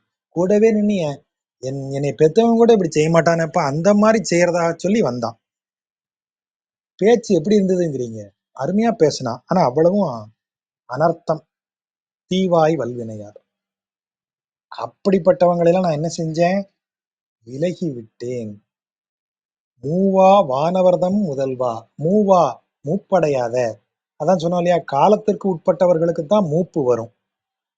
வைகுண்டத்தில் இறைவனின் திருவடி கீழ் அமர்ந்திருக்கும் போது அவர்களுக்கு மூப்பு, பிணி, பசி ஆகிய மூன்றும் கிடையாது. அப்படிப்பட்ட வானவர்கள், மூவா வானவர், நித்தியசூரிகள், மூப்பு, பிணி, பசி மூன்றும் இல்லாதவர்கள். அவர்களுக்கு முதல்வனே, மதி கோள் விடுத்த தேவா, சந்திரனுக்கு சாபம் நீக்கி அருளியவனே. சந்திரனுடைய சாபம், அவன் தேஞ்சு போயிருவேன்னு விநாயகர் சாபம் கொடுத்துட்றார். அப்புறம் பெருமாள் தான் அட்ஜஸ்ட் பண்ணி விடுறாரு. அதை என்னதான் நீ செஞ்சது தப்பு, சரி நீ தேஞ்சாலும் திரும்ப வளருவ, ஆனா சாபம் காரணமாக திரும்ப தேய்வாய், தேய்ந்து தேய்ந்து வளருவாய், உனது பெருமை குறையாது இருக்கும் அப்படின்னு சொல்லிடுறார். அப்படி இத மாதிரி அந்த சந்திரனுக்கு அருள் புரிந்தவனே, நின் அடைந்தேன் திருவிண்ணகர் மேயவனே அப்படின்னு சொல்றார். போது ஆர் தாமரையாள் புலவிக்குல வானவர்தம் கோதா. பரஸ்வரூபம்னு சொன்னோம், ஞாபகம் இருக்கா? அர்த்த பஞ்சஞானத்துல முதல்ல இறைவனை தெரிஞ்சுக்கணும்னு, அது இங்க வருது. இதை எப்படி வாசிக்கணும்னா, போதுஆர் தாமரையாள் கோதா, புலவிக்கு கோதா. புலவினா பூமி விராட்டி, நிலமகள், பூதேவி. போதுஆர் தாமரையாள், போதுனா மலர்ந்த மலர், அழகிய மலர். தாமரை மலரில் அமர்ந்தவள் யாரு? ஸ்ரீதேவி, லக்ஷ்மி பிராட்டி. ஸ்ரீதேவி பிராட்டியின் கோதா, கோதானா விரும்பத்தக்கவனே, அன்பிற்கு உகந்தவனே, லக்ஷ்மி தேவியின் அன்பிற்கு உகந்தவனே. புலவி கோதா, பூமாதேவியின் அன்புக்கு உகந்தவனே. குல வானவர்தம் கோதா, குல தன்னை சேர்ந்தவர்கள், அடியார் குலம், தொண்டர் குலம். தொண்டர் குலம் எங்க இருக்கு? வானவர் அப்படின்னு என்ன அர்த்தம்? நித்தியசூரிகள். அப்போ பரமபதத்தில் இறைவன் எப்படி இருப்பான்? ஸ்ரீதேவி பூதேவி சூழ நித்தியசூரிகள் அனைவரும் கூடி நின்று அவனை வணங்கி மகிழ்ந்து அவன் சைதன்யத்தில் திளைத்து இருக்கக்கூடிய கோலத்தில் அவன் பரவாசுதேவனாக இருப்பான். அதுதான் இங்க சொல்லப்படுது. போதுகார் தாமரையாள் கோதா, உலவிக் கோதா, குலவானவர்தம் கோதா, செங்கோதியில் செங்கோல் குடைமன்னர் இடைநடந்த தூதா. அவன்தான் வியூகமாகவும் வந்தான். பரமாக இருந்த அந்த தெய்வம் வியூகமாக வந்தது. வந்து என்ன செய்தது? கோதியில் செங்கோல் குடைமன்னர், குற்றமற்ற செங்கோலை செலுத்தக்கூடிய பாண்டவர்கள் மன்னர்களுக்காக இடை நடந்த தூதா, கௌரவர்களுக்கும் பாண்டவர்களுக்கும் இடையில தூதாக நடந்தவனே. மேல நீ எப்படி இருந்த? போதுகார் தாமரையால் புலவிக்குல வானவர்தம் கோதனாக அமர்ந்திருந்தவன் இங்கு வந்து இப்படி ரெண்டு பேருக்கு நடுவில் தூதாக நடந்துகிட்டு இருக்க. தூமொழியாய், தூய மொழி உடையவனே. தூய மொழி என்பது வேதம், வேதம் சொன்னவனேன்னு அர்த்தம். அவன் பகவத்கீதை அவன் சொல்றான்னு சொல்றோம் இல்லையா, அவன் வேதம் சொன்னவன். சுடர்போல் என் மனத்திருந்த வேதா, நீதான் வேதமே, நீ சொன்னதுதான் வேதமே. நீ சொன்ன வேதம் என் மனதிற்குள் சுடரென இருந்து எனக்கு வழிகாட்டுகிறது. நீ சொன்னது அர்ஜுனனுக்கு, ஆனா அர்ஜுனன் நான் தான். இந்த உலகியலில் குழப்பங்கள் அடைவன் அத்தனை பேரும் அர்ஜுனன் தான். அப்ப அவன் சொல்றதுதான் வேதம். அந்த வேதம் மனதில் சுடரென எழும்போது அந்த வேத வடிவே அவனாக நிற்கிறதை நாம் உணர முடியும். சுடர்போல் என் மனத்திருந்த வேதா, நின் அடைந்தேன் திருவிண்ணகர் மேயவனே. தேனார் பூம்புறவில் திருவிண்ணகர் மேயவனை. தேன்களால் நிரம்பிய மலர்கள் கொண்ட சோலைகள், புறவில்னா புறச்சோலைகள்னு அர்த்தம். அந்த ஊரை சுற்றி இருக்கிற சோலைகள், அதிலெல்லாம் ஊரை சுற்றி இருக்கும் இடத்திலெல்லாம் தேன் நிறைந்த மலர்கள் கொண்ட சோலைகள் நிரம்பியிருக்கும் திருவிண்ணகரில் மேயவன் இருப்பவனை. வான் ஆறும் மதில் சூழ், வானத்தை தொடும்படி உயர்ந்த மதில்களை கொண்ட வயல் மங்கையர்கோன், வயல் செழித்த திருமங்கை நாட்டின் மன்னன். மறுவார் ஊன் ஆர் வேல் கலியன். மறுவார்னா பகைவர், தனக்கு மறுவாமல் இருப்பவர்கள், தன்னோடு பொருந்தாமல் இருக்கக்கூடியவர்கள் அப்படின்னா யாரு? பகைவர்கள்.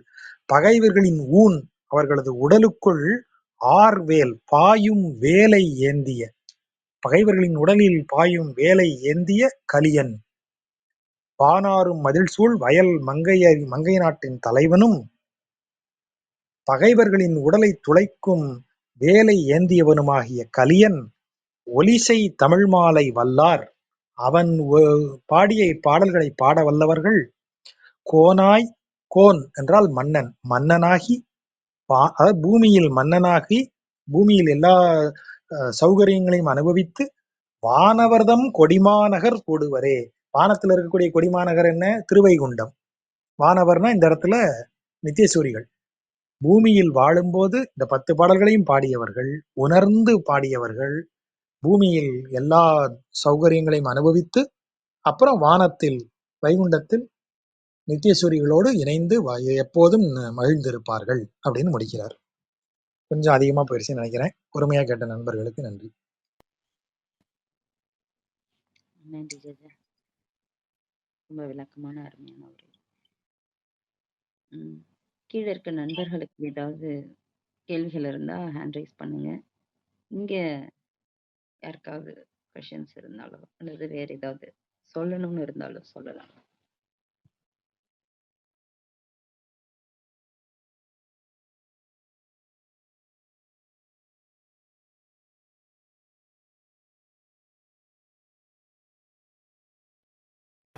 வணக்கம். உமா மேம் பேசுறீங்களா? வணக்கம் வணக்கம் ஜாஜா. வாங்க பெரியவர்கள், வணக்கம். நீங்க தான் வருங்கால முதல்வர். இந்த போன சனிக்கிழமை தான் கேள்விப்பட்டேன். வாழ்த்துக்கள். நல்லா இருக்கேது. நீங்க சொன்னதுதான். ஜோக்ஸ் அப்பார்ட், ஜாஜா, இந்த 10 பாடல்கள்ல குறைந்தது ஒரு 4-5 பாடல்கள்ல வந்து ஐம்புலன்களை அறுத்தல் பத்தி ரொம்ப முக்கியமான ஒரு விஷயமா சொல்லியிருக்காரு இல்லையா? ஐ மீன் ஆப்வியஸ்லி திருக்குறள் எல்லாருமே சொல்லக்கூடியதுதான். ஆனால் அது ஒரு ஜென்ரிக் ஒரு இதா எடுத்துக்கலாமா இந்த இந்த இந்த தொகுதியில? ரொம்ப ரொம்ப ரொம்ப தீவிரமா, ரொம்ப என்ன சொல்றது, கடுமையா ஐம்புலன்களுடைய இம்பேக்ட சொல்லியிருக்காரு. அதை அறுத்தறியக்கூடிய வேண்டிய அவசியத்தை நீங்க சொன்ன மாதிரி அறுத்தறிஞ்சுன்னு, சும்மா லைட்டா கொஞ்சம் கொஞ்சமா குறைக்கலாங்கிற மாதிரி இல்ல, அறுத்தறியக்கூடிய மாதிரி சொல்லியிருக்காரு இல்லையா? இந்த புலன் ஒருத்தல் அப்படின்னு சொல்ற யாக்கை நிலையாமை, புலன் ஒருத்தல் அப்படிங்கிறது எல்லா மரபுலையும் எல்லா மதங்கள்லையும் இருக்கக்கூடிய ஒன்றாகத்தான் இருக்கு. ஏன்னா இந்த புலன்களின் வழியாக போகும்போது மனிதன் வந்து கட்டுப்படுத்த முடியாதபடி தவறுகளை செய்யக்கூடியவனாகவும் பிறருக்கு துன்பத்தை இழைப்பவனாகவும் ஆகிறான்ங்கிறது நம்ம பார்த்துக்கிட்டே இருக்கோம். நமக்கு வரலாறு பார்த்தாலே தெரியும். இல்ல குறைந்தபட்சம் நம்ம வாழ்க்கையை ஒரு முறை திரும்பி பார்த்தோம்னா கூட நாம இந்த புலன்களின் இன்பங்களால் செலுத்தப்பட்டவர்கள் எவ்வளவு டேமேஜ் பண்ணியிருக்காங்க, தங்களுக்கு தாங்களே பண்ணிக்கிறாங்கிறது கூட 2ஆம் பட்சம், கூட இருக்கிறவங்களுக்கும் பிறருக்கும் பண்ணிடுறாங்க. அதை பார்க்கும்போதுதான் இறைவனை அடைவதற்கு இது ஒரு வழிமுறை இல்லை, இறைவனை அடைவதற்கு இது எதிர் திசையில போகுதுங்கிறத எல்லா மதங்களும் சொல்லுது. வள்ளுவர் சொல்லும்போது ஆஜீவக மதத்திலேயும் அது இருந்திருக்குன்னு நமக்கு தெரியும். சமண மதத்தை எடுத்தீங்கன்னா சமணர்கள் தான் புலன் ஒருத்தல்ங்கிறத அவ்வளவு ஸ்ட்ரிக்டான ஒன்றாக, கிட்டத்தட்ட இறைவனுக்கு நிகரா புலன் ஒருத்தல்ங்கிறத அவங்க வைப்பாங்க. புலன்களின் மீது நீங்கள் காட்டும் வெறுப்பின் அளவுதான் இறைவனோடு நீங்கள் இணைந்திருக்கும் அளவுங்கிற ரேஞ்சுக்கு சமணம் போயிரும். சமணர்கள் எந்த அளவிற்கு நீங்க பாத்தீங்கன்னா, எந்த அளவிற்கு அவங்க புலன்களை வெறுக்கிறாங்களோ அந்த அளவிற்கு அவங்க உயர்ந்தவர்களா போற்றப்படுவார்கள். சாப்பிடாமலேயே கிடந்து சாகிறது. பௌத்தமும் அப்படித்தான். தன் முடிய தானே கைகளால பிச்சு எடுத்துக்கிறது, ஆடை அணியாமல் இருப்பது, குளிரோ வெயிலோ ஆடையின்றி இருப்பது, எந்த நிலையிலையும் மனிதர்களால் கட்டப்பட்ட இடத்துல தங்க மாட்டேன்னு ஒரு குகையில போய் தங்குறது, உணவு வந்து எவ்வளவு குறைவா உண்ண முடியுமோ அவ்வளவு குறைவாக உண்ணுவது, புலன்களின் மீது இருக்கக்கூடிய கார இலை, கசப்பும் துவர்ப்பும் மிக்க கார இலையை ஒரு உணவாக ஆக்கி அதை உண்பது. அந்த அளவிற்கு புலன் ஒருப்பு சமணத்துல ஜாஸ்தி, பௌத்தர்கள்ட்டையும் ஜாஸ்தி. அப்போ வைணவத்திற்குள்ள வரும்போது, வைணவம் அதை வேறு விதமாக நமக்கு திசை மாற்றி வைக்கிறதை ஒழிய, அதை வெறுக்கச் சொல்லல. ஆனால் இறைவனை அடைவதற்கு புலன்களை நீங்க ராமகிருஷ்ண பரமஹம்சர் சொல்ற மாதிரி தங்க கூண்டாகவே இருந்தாலும் அதற்குள்ள கிளிய வச்சிட முடியுமா? அப்பவும் அது சிறை தானே. அப்போ புலன்களை நல்விதமாக பயன்படுத்தினதுனாலேயே புலன்களின் மீது உங்களுக்கு பற்று வந்துடக்கூடாது. அதனாலதான் அந்த முதல் பாட்டுல அந்த வார்த்தையை சொல்றாரு, அறுத்தேன் ஆர்வ செற்றம். செற்றம் எனக்கு ஒவ்வாதது. ஒவ்வாததை நான் எப்படி அறுத்தேனோ அவ்வாறே ஆர்வத்தையும் அறுக்கணும், எனக்கு விருப்பமானதையும் அறுக்கணும். அதுதான் புலன்கள் மேல் நாம வைக்க வேண்டிய பார்வை. இந்த பார்வை அத்தனை மத பிரிவுகளும் இத திரும்ப திரும்ப வைக்கிறாங்க. நம்ம இந்திய மரபுல வரக்கூடிய அவ்வளவுமே சாங்கியம் ஒரு மதப்பிரிவு கிடையாது, அது ஒரு சிந்தனை பிரிவுன்னு தான் நான் எப்போதும் அதை பார்க்கிறேன். ஆகவே திடீர்னு சாங்கியத்துல இன்பங்களை அனுபவிக்கலாம்னு சொல்லியிருக்கே அப்படின்னு சொல்லும்போது, தத்துவ விளக்கமாக சாங்கியம் ஒரு தத்துவமாக பேசப்படும் இடத்துல அது வரும். சாங்கியம் ஒரு நாள் நமக்கு ரிலீஜனாக, மதமாக நமக்கு உள்ள வரல. நமது இந்திய மரபில் உருவாகி வந்த மதங்கள் அனைத்துமே புலன்களை ரொம்ப எச்சரிக்கையாக கையாள வேண்டும் என்றும், புலன்களின் மீது எந்த நிலையிலும் பற்று கொண்டு விடக்கூடாதுங்கிறதுலையும், அது எப்படி சொல்றது, கிட்டத்தட்ட இந்த லேப்ல ரிசர்ச்சுக்கு ஒரு கிருமியை வச்சிருப்பாங்க. அந்த கிருமியை அழிச்சிடலாம், அழிச்சா அப்புறம் எப்படி அது திரும்ப உருவாகி வந்தா அதை எப்படி அதுக்கு மருந்து கண்டுபிடிக்கிறது? அப்ப அந்த கிருமி நமக்கு வேணும். வேணுங்கிறதுனால அதை கொஞ்சி கண்ணியமணியன்னு கட்டிப்பிடிச்சு வளர்த்துற முடியுமா? அது ரொம்ப கேர்ஃபுல்லா தான் வச்சு வளர்க்கணும். அதை தொடறதுக்கு முன்னாடி, அந்த இடத்துக்குள்ள போறதுக்கு முன்னாடி அவ்வளவு முன்னேற்பாடுகளை செஞ்சுட்டு போகணும். அந்த ரேஞ்சுக்கு தான் புலன்களை கையாளும்படி நம்ம மரபுல எல்லா பிரிவுகளும் சொல்லுது. அதுதான் இவரும் சொல்றார். அர்த்த பஞ்சக ஞானத்தினுடைய அடிப்படையில இந்த இந்த பாடல்கள் அமைந்ததாக பெரியவங்க சொல்லுவாங்க. அந்த அடிப்படையில பார்த்தோன்னா இதெல்லாம் கரெக்டா மேட்ச் ஆகி வர்றத பார்க்கலாம். ஆமா, கரெக்ட் தான். ஆக்சுவலா முன்ன எப்பயும் விட நீங்க சொன்ன சமணமோ, பௌத்தமோ அதனுடைய ஆரம்ப காலங்களில் முன்ன எப்பயும் விட இப்பொழுதுதான் ஐம்புலன்களுக்கு பெரிய சோதனை சேலஞ்சுகள் இருக்குன்னு தோணுது எனக்கு. இன்னைக்கு இந்த நவீன காலத்துல அத்தனை புலன்களுக்கும் கிட்டத்தட்ட வெறியேற்ற அளவுக்கு கூட விஷயம் இருக்கு. ஸோ முன்ன எப்பயும் விட இப்பொழுதுதான் இந்த மாதிரியான ஒரு கட்டுப்பாடை ரொம்ப கடுமையாக நம்ம பார்க்கணும் அப்படின்னு தோணுது எனக்கு. இந்த நவீன காலத்தில் ஒரு மிகப்பெரிய சேலஞ்ச் இது. ஸோ நன்றி. நீங்க சொன்னது ஒரு விஷயம் ஞாபகம் வருது. நாங்க ஜெயமோகன் அவர் நாங்க எல்லாரும் பயணம் போகும்போது காசிரங்கா போனோம். காசிரங்கா போகும்போது அங்க வழக்கமா நம்ம காட்டுக்குள்ள தீ வைக்க கூடாது, நெருப்பு எடுத்துட்டு போக கூடாதுன்னு சொல்லுவோம் இல்லையா? ஆனா கசிரங்கால என்ன பண்ணுவாங்கன்னா, அந்த புல்லுன்னா அது ஒரு ஒரு ஒரு 10 அடி 9 அடிக்கு புல்லு வளர்ந்துருக்கு. அந்த புல்லுக்குள்ள என்ன இருக்குன்னு நமக்கு தெரியாது. அப்படி புல்லு. நம்மள விட உயரமா இருக்கு அந்த புல்லு. அந்த புல்லு தான் அதற்கு உணவு, காண்டாமிருகத்துக்கு. அந்த புல்லு எப்படி இருக்குன்னா, செறிந்து அடர்ந்து நீங்க உள்ளேயே புகுந்து போக முடியாதபடி கீழே போற தண்ணி சொத சொதன்னு இருக்கு தரையே. அதுல அந்த புல்லு அடர்ந்து படர்ந்து ஒரு கிட்டத்தட்ட ஒரு நெருக்கமாகி இருக்கு. அப்ப அடுத்து புல்லு வளராது. அதனால என்ன பண்ணுவாங்களாம் இவங்க, வருஷத்துல ஒவ்வொரு முறையும் ஒவ்வொரு பார்ட்டை பிரிச்சு நெருப்பு வச்சிடுறாங்க. அது நல்லா வளர்ந்தது கொஞ்சம் காஞ்சிருக்கும். அது நெருப்பு வச்ச உடனே அது ஃபுல்லா அந்த காஞ்சது பூரா எரிஞ்சு போன உடனே கீழே இருந்து திரும்ப புதுசா முளைக்கும். அந்த முளைக்கிறத அதுக்கு சாப்பாடு. நிறைய சாப்பிட்டுட்டு இருக்கு. அது எப்படி இருக்குன்னா காண்டாமிருகம் தின்பது அந்த புல்ல, அது இது இடம் வச்சு இப்போ தங்கி இருக்கிறது அந்த அந்த அந்த புல்லுக்குள்ளதான். உண்பது, உறங்குவது, வசிப்பது அத்தனையுமே அதனுடைய உணவுக்கு நடுவுல. அதுக்கு திரும்பி பார்த்துச்சுன்னா அதை சுத்தி அதோட உணவு தான் இருக்கும். அது படுத்து தூங்கிச்சுன்னா உணவு மேலேயே படுத்து தூங்கும். நினைச்சு பாருங்க, நம்மளை சுத்தி சாப்பாடாதான் இருக்கும். எப்ப பார்த்தாலும் நம்ம சாப்பாட்டுக்கு நடுவுல தான் நம்ம தங்கி இருப்போம். சாப்பாட்டுக்கு மேலதான் படுக்கையை விரிச்சு படுத்து தூங்குவோம். எந்திரிச்சா சாப்பாடு தான். நம்ம இப்படி ஒரு வாழ்க்கையை யோசிச்சு பாருங்க. நீங்க சொன்ன மாதிரி இன்றைக்கு புலன்களுக்கான அத்தனையும் நிறைஞ்சு இருக்கு. நம்மளை சுத்தி புலன்களுக்கான அந்த உணவு தான். புலன்களுக்கான உணவு சுத்தி சுத்தி இருக்கு. டயட் கண்ட்ரோல்ல இருக்க வேண்டியது நாம தான். ஆமா. அந்த அந்த அளவுக்கு அதிகமா இருக்கு. 2வது மனுஷனுடைய அந்த அபிலாஷைகள், அதாவது நீண்ட காலம் ஆயுள் வாழக்கூடிய அல்ல சாத்தியங்களும் முன்னெப்பயும் விட இப்ப ஜாஸ்தியா இருக்கு. அதுவும் ஐம்புலன்களுக்கு ஒரு ஒரு வகையான ஒரு ஒரு கருவிதான். எனிவே இந்த டாபிக் ரொம்ப போலாம். ஆனா அந்த ஒரு ஒரு காமன் பேட்டர்னா பார்த்தேன் ஐம்புலன்கள்ங்கிறது. அவ்வளவுதான். நன்றி. நன்றி, ரொம்ப நன்றி. சார் உமா பேசுகிறேன். இந்த பெரியாழ்வார் அவர்லாம் வந்து பார்த்தீங்கன்னா இவ்வளோ வந்து ஐம்புலங்களை அறுத்தெறியணும் அப்படிங்கிற மாதிரியே சொல்லாமல் அவர் வந்து ஒரு மாதிரி மைல்டாக அதை இறைவன் பேர் பால் செலுத்துங்கள் அது மாதிரி சொன்னார். இதில் வந்து இவர் பார்த்தீங்கன்னா ரொம்ப ஸ்ட்ராங்காக சொல்கிறாரு. அதை பற்றி ஆமா, யாக்கை நிலையாமையை குறித்து பெரியாழ்வார் நிறைய பாடியிருப்பாரு. இப்படி ஆயிட்டேன் அப்படி ஆயிட்டேன் அப்ப கொஞ்சம் புலம்பலா அவர் நிறைய சொல்லியிருப்பாரு.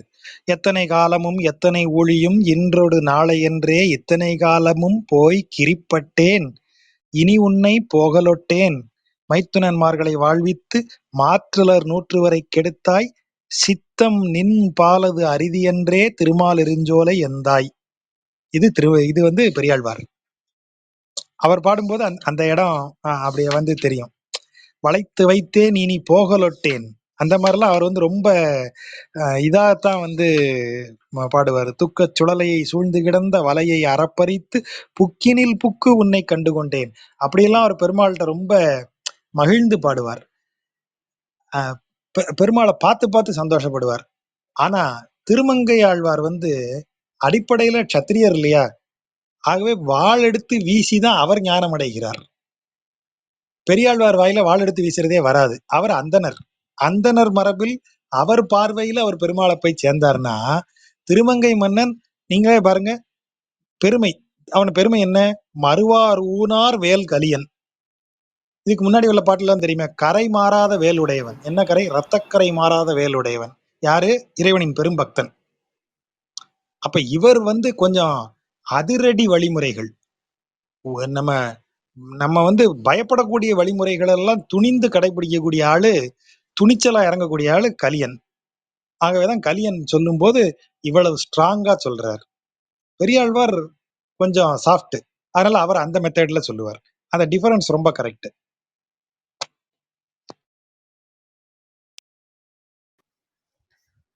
ஜஜா, ஒரு சந்தேகம்.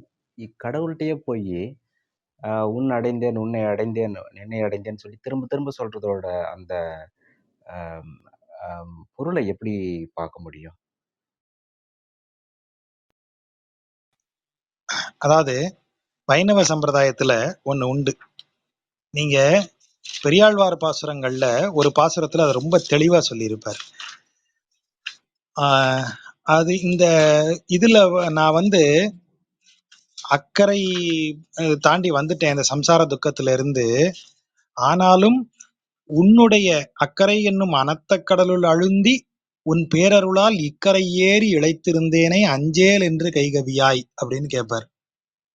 சம்சார கடல், நான் இந்த கரையில இருக்கேன், இந்த உலகத்துல என்னை போட்டுட்டேன், நான் சம்சார கடல்ல இறங்கி உன் பேர் அருளால், உன்னுடைய பெரும் அருளால் அல்லது உன் பேரை சொல்லி அந்த அருளால இந்த கடலை, சம்சார கடலை எப்படியோ தாண்டி அக்கறைக்கு வந்துட்டேன்.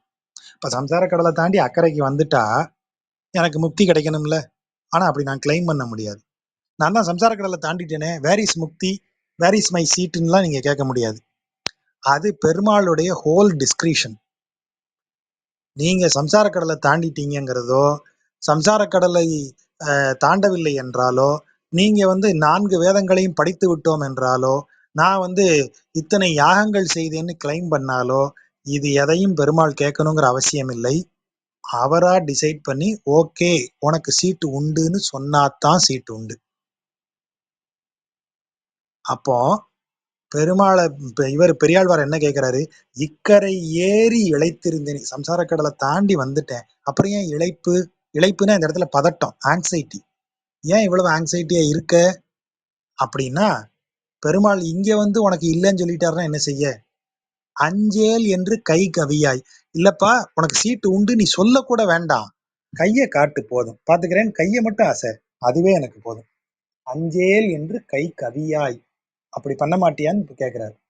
அப்போ நான் உனது திருவடியை அடைந்து விட்டேன்னு எனக்கு தெரியுது. நான் உன் திருவடியை பிடிச்சுக்கிட்டேன். இந்த ஐம்புலன்களால் ஏற்பட்ட துயர்களை எல்லாம் விலக்கி, இந்த உலகியல் இன்பங்களை எல்லாம் துறந்து உனது திருவடியை அடைந்து விட்டேன். அப்படி அடைந்து விட்டதுனாலேயே எனக்கு நீ இடம் கொடுத்துருவியா நித்திய சூரியாகனா? இல்லை. அதனாலதான் உன் அடியை அடைந்து விட்டேன் அப்படின்னு சொல்லிட்டு, ஆனா இடம் தர வேண்டியது நீதான். அதை அவர் எந்த வார்த்தையால போடுறாரு நீங்க கவனிங்க. ரொம்ப சிம்பிளான வார்த்தை. அவர் அதை ரொம்ப ஈஸியா சொல்லியிருப்பாரு. நம்ம அதை பார்த்தோம். எந்த வார்த்தையில சொல்றாரு? யாராவது சும்மா கெஸ் பண்ணுங்க. எந்த இடத்துல அதை சொல்லுவாருங்க? மேயவனே. வேறா யான் இறந்தேன் வெகுளாது மனக்கொள் எந்தாய். கோவப்படாம மனசுல வச்சுக்க. நான் திருவடி அடைஞ்சிட்டேன், திரும்ப திரும்ப கேட்டே இருக்கேனே நினைக்காத, தயவுசெய்து நீ மனசுல வச்சுக்கோ. வெகுளாது மனக்கொள், மனதுக்குள் என்னை வச்சுக்க. எதுக்கு? உன்னோட சேர்த்துக்கிறதுக்கு. உன் திருவடியை பிடிச்சிட்டதுனாலேயே நான் உன்னோட நித்தியசூரியா உட்காந்துட முடியாது. நீ ஓகேன்னு சொல்லி ஆகணும். அதனாலதான் நின் அடைந்தேன் உன் அடைந்தேன் அப்படின்னு சொல்லி சொல்லி நின் அடிக்கே செறிந்தேன் அப்படின்னு திரும்ப இத்தனை முறை சொல்லியும் அவர் வேண்டுவது, நான் சேர்ந்துட்டேன், இனி நீ தான் என்னைய சேர்த்துக்கணுங்கிறது தான் அந்த பொருள். ஆகவேதான் இவர் அடைந்ததை அவர் திரும்ப திரும்ப சொல்றார். அதற்கு மேல பெருமாளது விருப்பம் என்பதால் தான் வெகுளாது மனக்கொள், மனதுல குறித்துக்கொள், மனதில் என்னை வைத்துக்கொள், எனக்கு ஒரு சீட்டை கன்ஃபார்ம் பண்ணி கொடு அப்படின்னு கேட்கறது. அதுதான். ஆமா, இப்ப அந்த பாட்டோட மீனிங்கே ரொம்ப அழகா மாறி போச்சு. தேங்க்யூ ராஜா. ஷர்மிளா, நீங்கள் ஹேண்ட் ரைஸ் பண்ணீங்களா? கேளுங்க. வணக்கம் ஜாஜா. ஸோ இப்போ இதில் நீங்கள் சொல்லும்போது சொல்லியிருந்தீங்கல்ல, இப்போ இந்த ஆழ்வார்கள் பாடல்களில் அவங்க பிறவி வேண்டாம் அப்படின்னு கேட்குற மாதிரி. இது ஜென்ரலாக, ஆனால் இதில் இப்போ குலசேகர ஆழ்வார் ஒரு சில பாடல்களில் அவர் பிறவி வேண்டும், உன்னை பார்த்துட்டே இருக்கிற மாதிரி போதும் அப்படின்ற, அதே மாதிரி சைவ திருமுறையில் கூட அந்த ஒரு பிறவி வேண்டும், அது பேர் என்ன அந்த பாட்டு, சாரி மறந்துட்டேன்.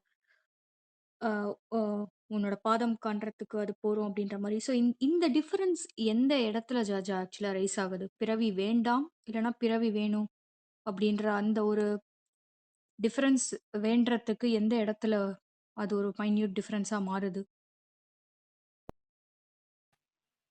அது பிறவியில் நாம் செய்யக்கூடிய கர்ம வினைங்கிறதே சரியான சொல் கிடையாது. கர்மம்னாலே செயல் தான். அப்புறம் என்ன? செயல் வினை ரெண்டும், வினை செயல்னு ஒரு வேர்டே கிடையாது, ரெண்டுமே ஒண்ணுதான். கர்மம் நாம செய்யக்கூடிய வினை, அந்த வினைக்கு பலன் உண்டு. வினை பயன் என்று சொல்வது. வினைக்கு இரு பயன்கள், நற்பயன், தீய பயன். நற்பயனாக கிடைப்பது சொர்க்க வாழ்க்கை.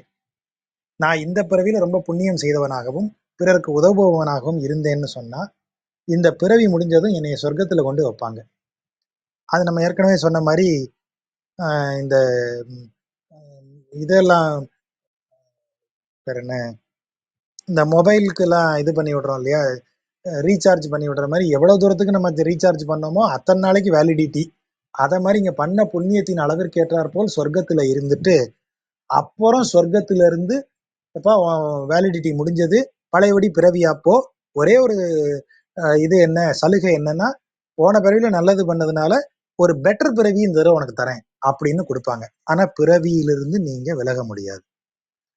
அப்படி தரப்படுகிற ஸ்வர்க்க போகத்தை தான் வேண்டாம், அதுக்கு இந்த பிறவியே போதும், இப்படியே இருந்து கடனை கழிச்சிட்டு போயிடுறேன்னு இவங்க கேட்பாங்க.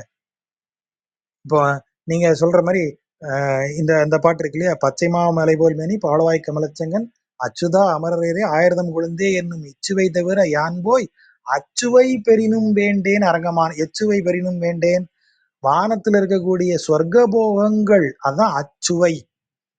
ஏற்கனவே சொல்லியிருக்கோம், சொர்க்க போகம்ங்கிற வார்த்தை ஏன் வருது? உலகில புலன்களுக்கு இன்பமாக விளங்கும் அனைத்திலும் மிகச்சிறந்த போகம் சொர்க்கத்துலதான் கிடைக்கும். சரக்குலயே செம்ம எஃபெக்டான சரக்கு சோமபானம் எங்க சார் கிடைக்கும்? சொர்க்கத்துலதான் கிடைக்கும். இருக்கிறதுலே ரொம்ப ரொம்ப பியூட்டிஃபுல்லான பெண்கள் எங்க இருக்காங்க? அவர்கள் தான் அப்சரஸ் எனப்படும் தேவலோக மங்கையர். இருக்கிறதுலயே சுவைமிக்க பானம், அமுதம் இதெல்லாம் எங்க கிடைக்கும்? சொர்க்கத்துல தான் கிடைக்கும். அப்போ புலன்களுக்கு இன்பம் தரக்கூடியவற்றில் மிகச் சிறந்த புலனின்பங்கள் கிடைக்கும் இடம் சொர்க்கம்.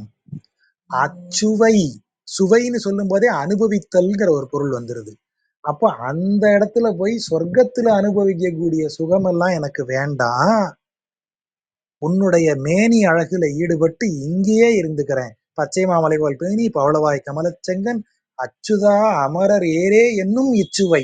இப்படி உன்னைய புகழ்ந்து பாடி உன்னுடைய அழகை கண்டு மகிழும் இச்சுவை தவிர யான் போய் அச்சுவை பெறினும் வேண்டும். அது சொர்க்கமே கொடுத்தாலும் எனக்கு வேண்டாயா. அப்படி சொல்லும் போதுதான் அந்த பிறவி மறுத்தல் வரும். இந்த பிறவில நல்லது செஞ்சு அனுபவிச்சனா உனக்கு சொர்க்கம் தரேன்னு சொன்னா ஆழ்வார் என்ன சொல்லுவார்? எனக்கு சொர்க்கமே வேண்டாம், அதுக்கு இந்த பிறவியே போதும். ஏன்னா சொர்க்கத்துக்கு போயிட்டு திரும்ப பிறவி எடுத்து வரணும்ல. அதுக்கு இந்த பிறவிலேயே கூடுதலா கொஞ்சம் சங்கடத்தை அனுபவிச்சு இதோட கணக்கை முடிச்சுக்கிறேன், எனக்கு திரும்ப பிறவி கொடுக்காத, அதுக்கு இந்த பிறவியே போதும். அப்படி சொல்லக்கூடியதா தான் அது வருமே தவிர எனக்கு இந்த பிறவியே போதும்னு சொல்றது வந்து பிறவியின் மீது கொண்ட ஆசையால் அல்ல. இதற்கு அடுத்து இன்னொரு பிறவி வேண்டாங்கிறதுக்கு பதிலா இதுலயே நான் அனுபவிச்சுட்டு போயிடுறேன்னு சொல்றது. நமக்கு நாராயண பிராந்தன் கதை பலமுறை சொல்லியிருக்கோம். அவர் வந்து நேரடியாக காளி பகவதியோட பேசக்கூடியவர், பைத்தியம் போல திரிவார், ஆகவே பிராந்தன்னு பேரு. ஒரு கால் யானைக்கால் அவருக்கு. திடீர்னு பகவதி வந்து அவள்கிட்ட கேட்கிறாராம், ஜெயமோகன் எழுதியிருப்பார் அதை,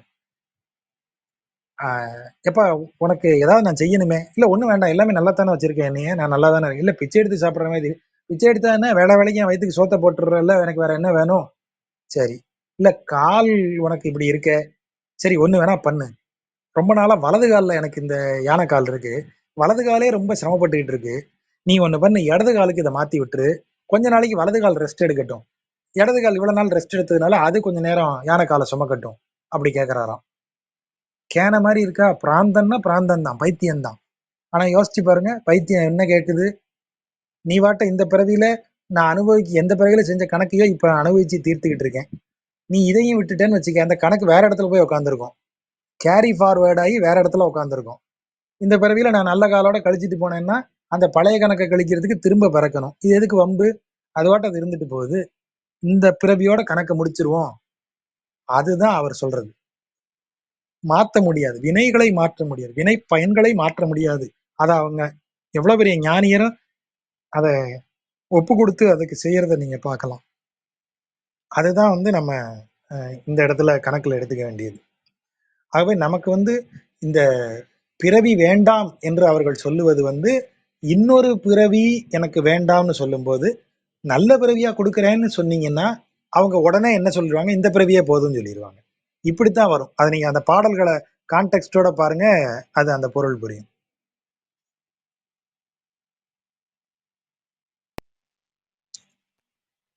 நன்றி ஜாஜா. நன்றி ஷர்மிளா. நண்பர்களுக்கு நன்றி. வேற ஏதாவது கேள்வி யாருக்காவது இருக்குதா? இல்லைன்னா இந்த இடத்துல இந்த அமர்வை நிறைவு செஞ்சுக்கலாம்னு நினைக்கிறேன். நன்றி ஜாஜா. நண்பர்களுக்கு நன்றி. கொஞ்சம் நீண்ட நேரமாயிடுச்சு இந்த முறை. அடுத்து வியாழக்கிழமை சந்திக்கலாம். நன்றி.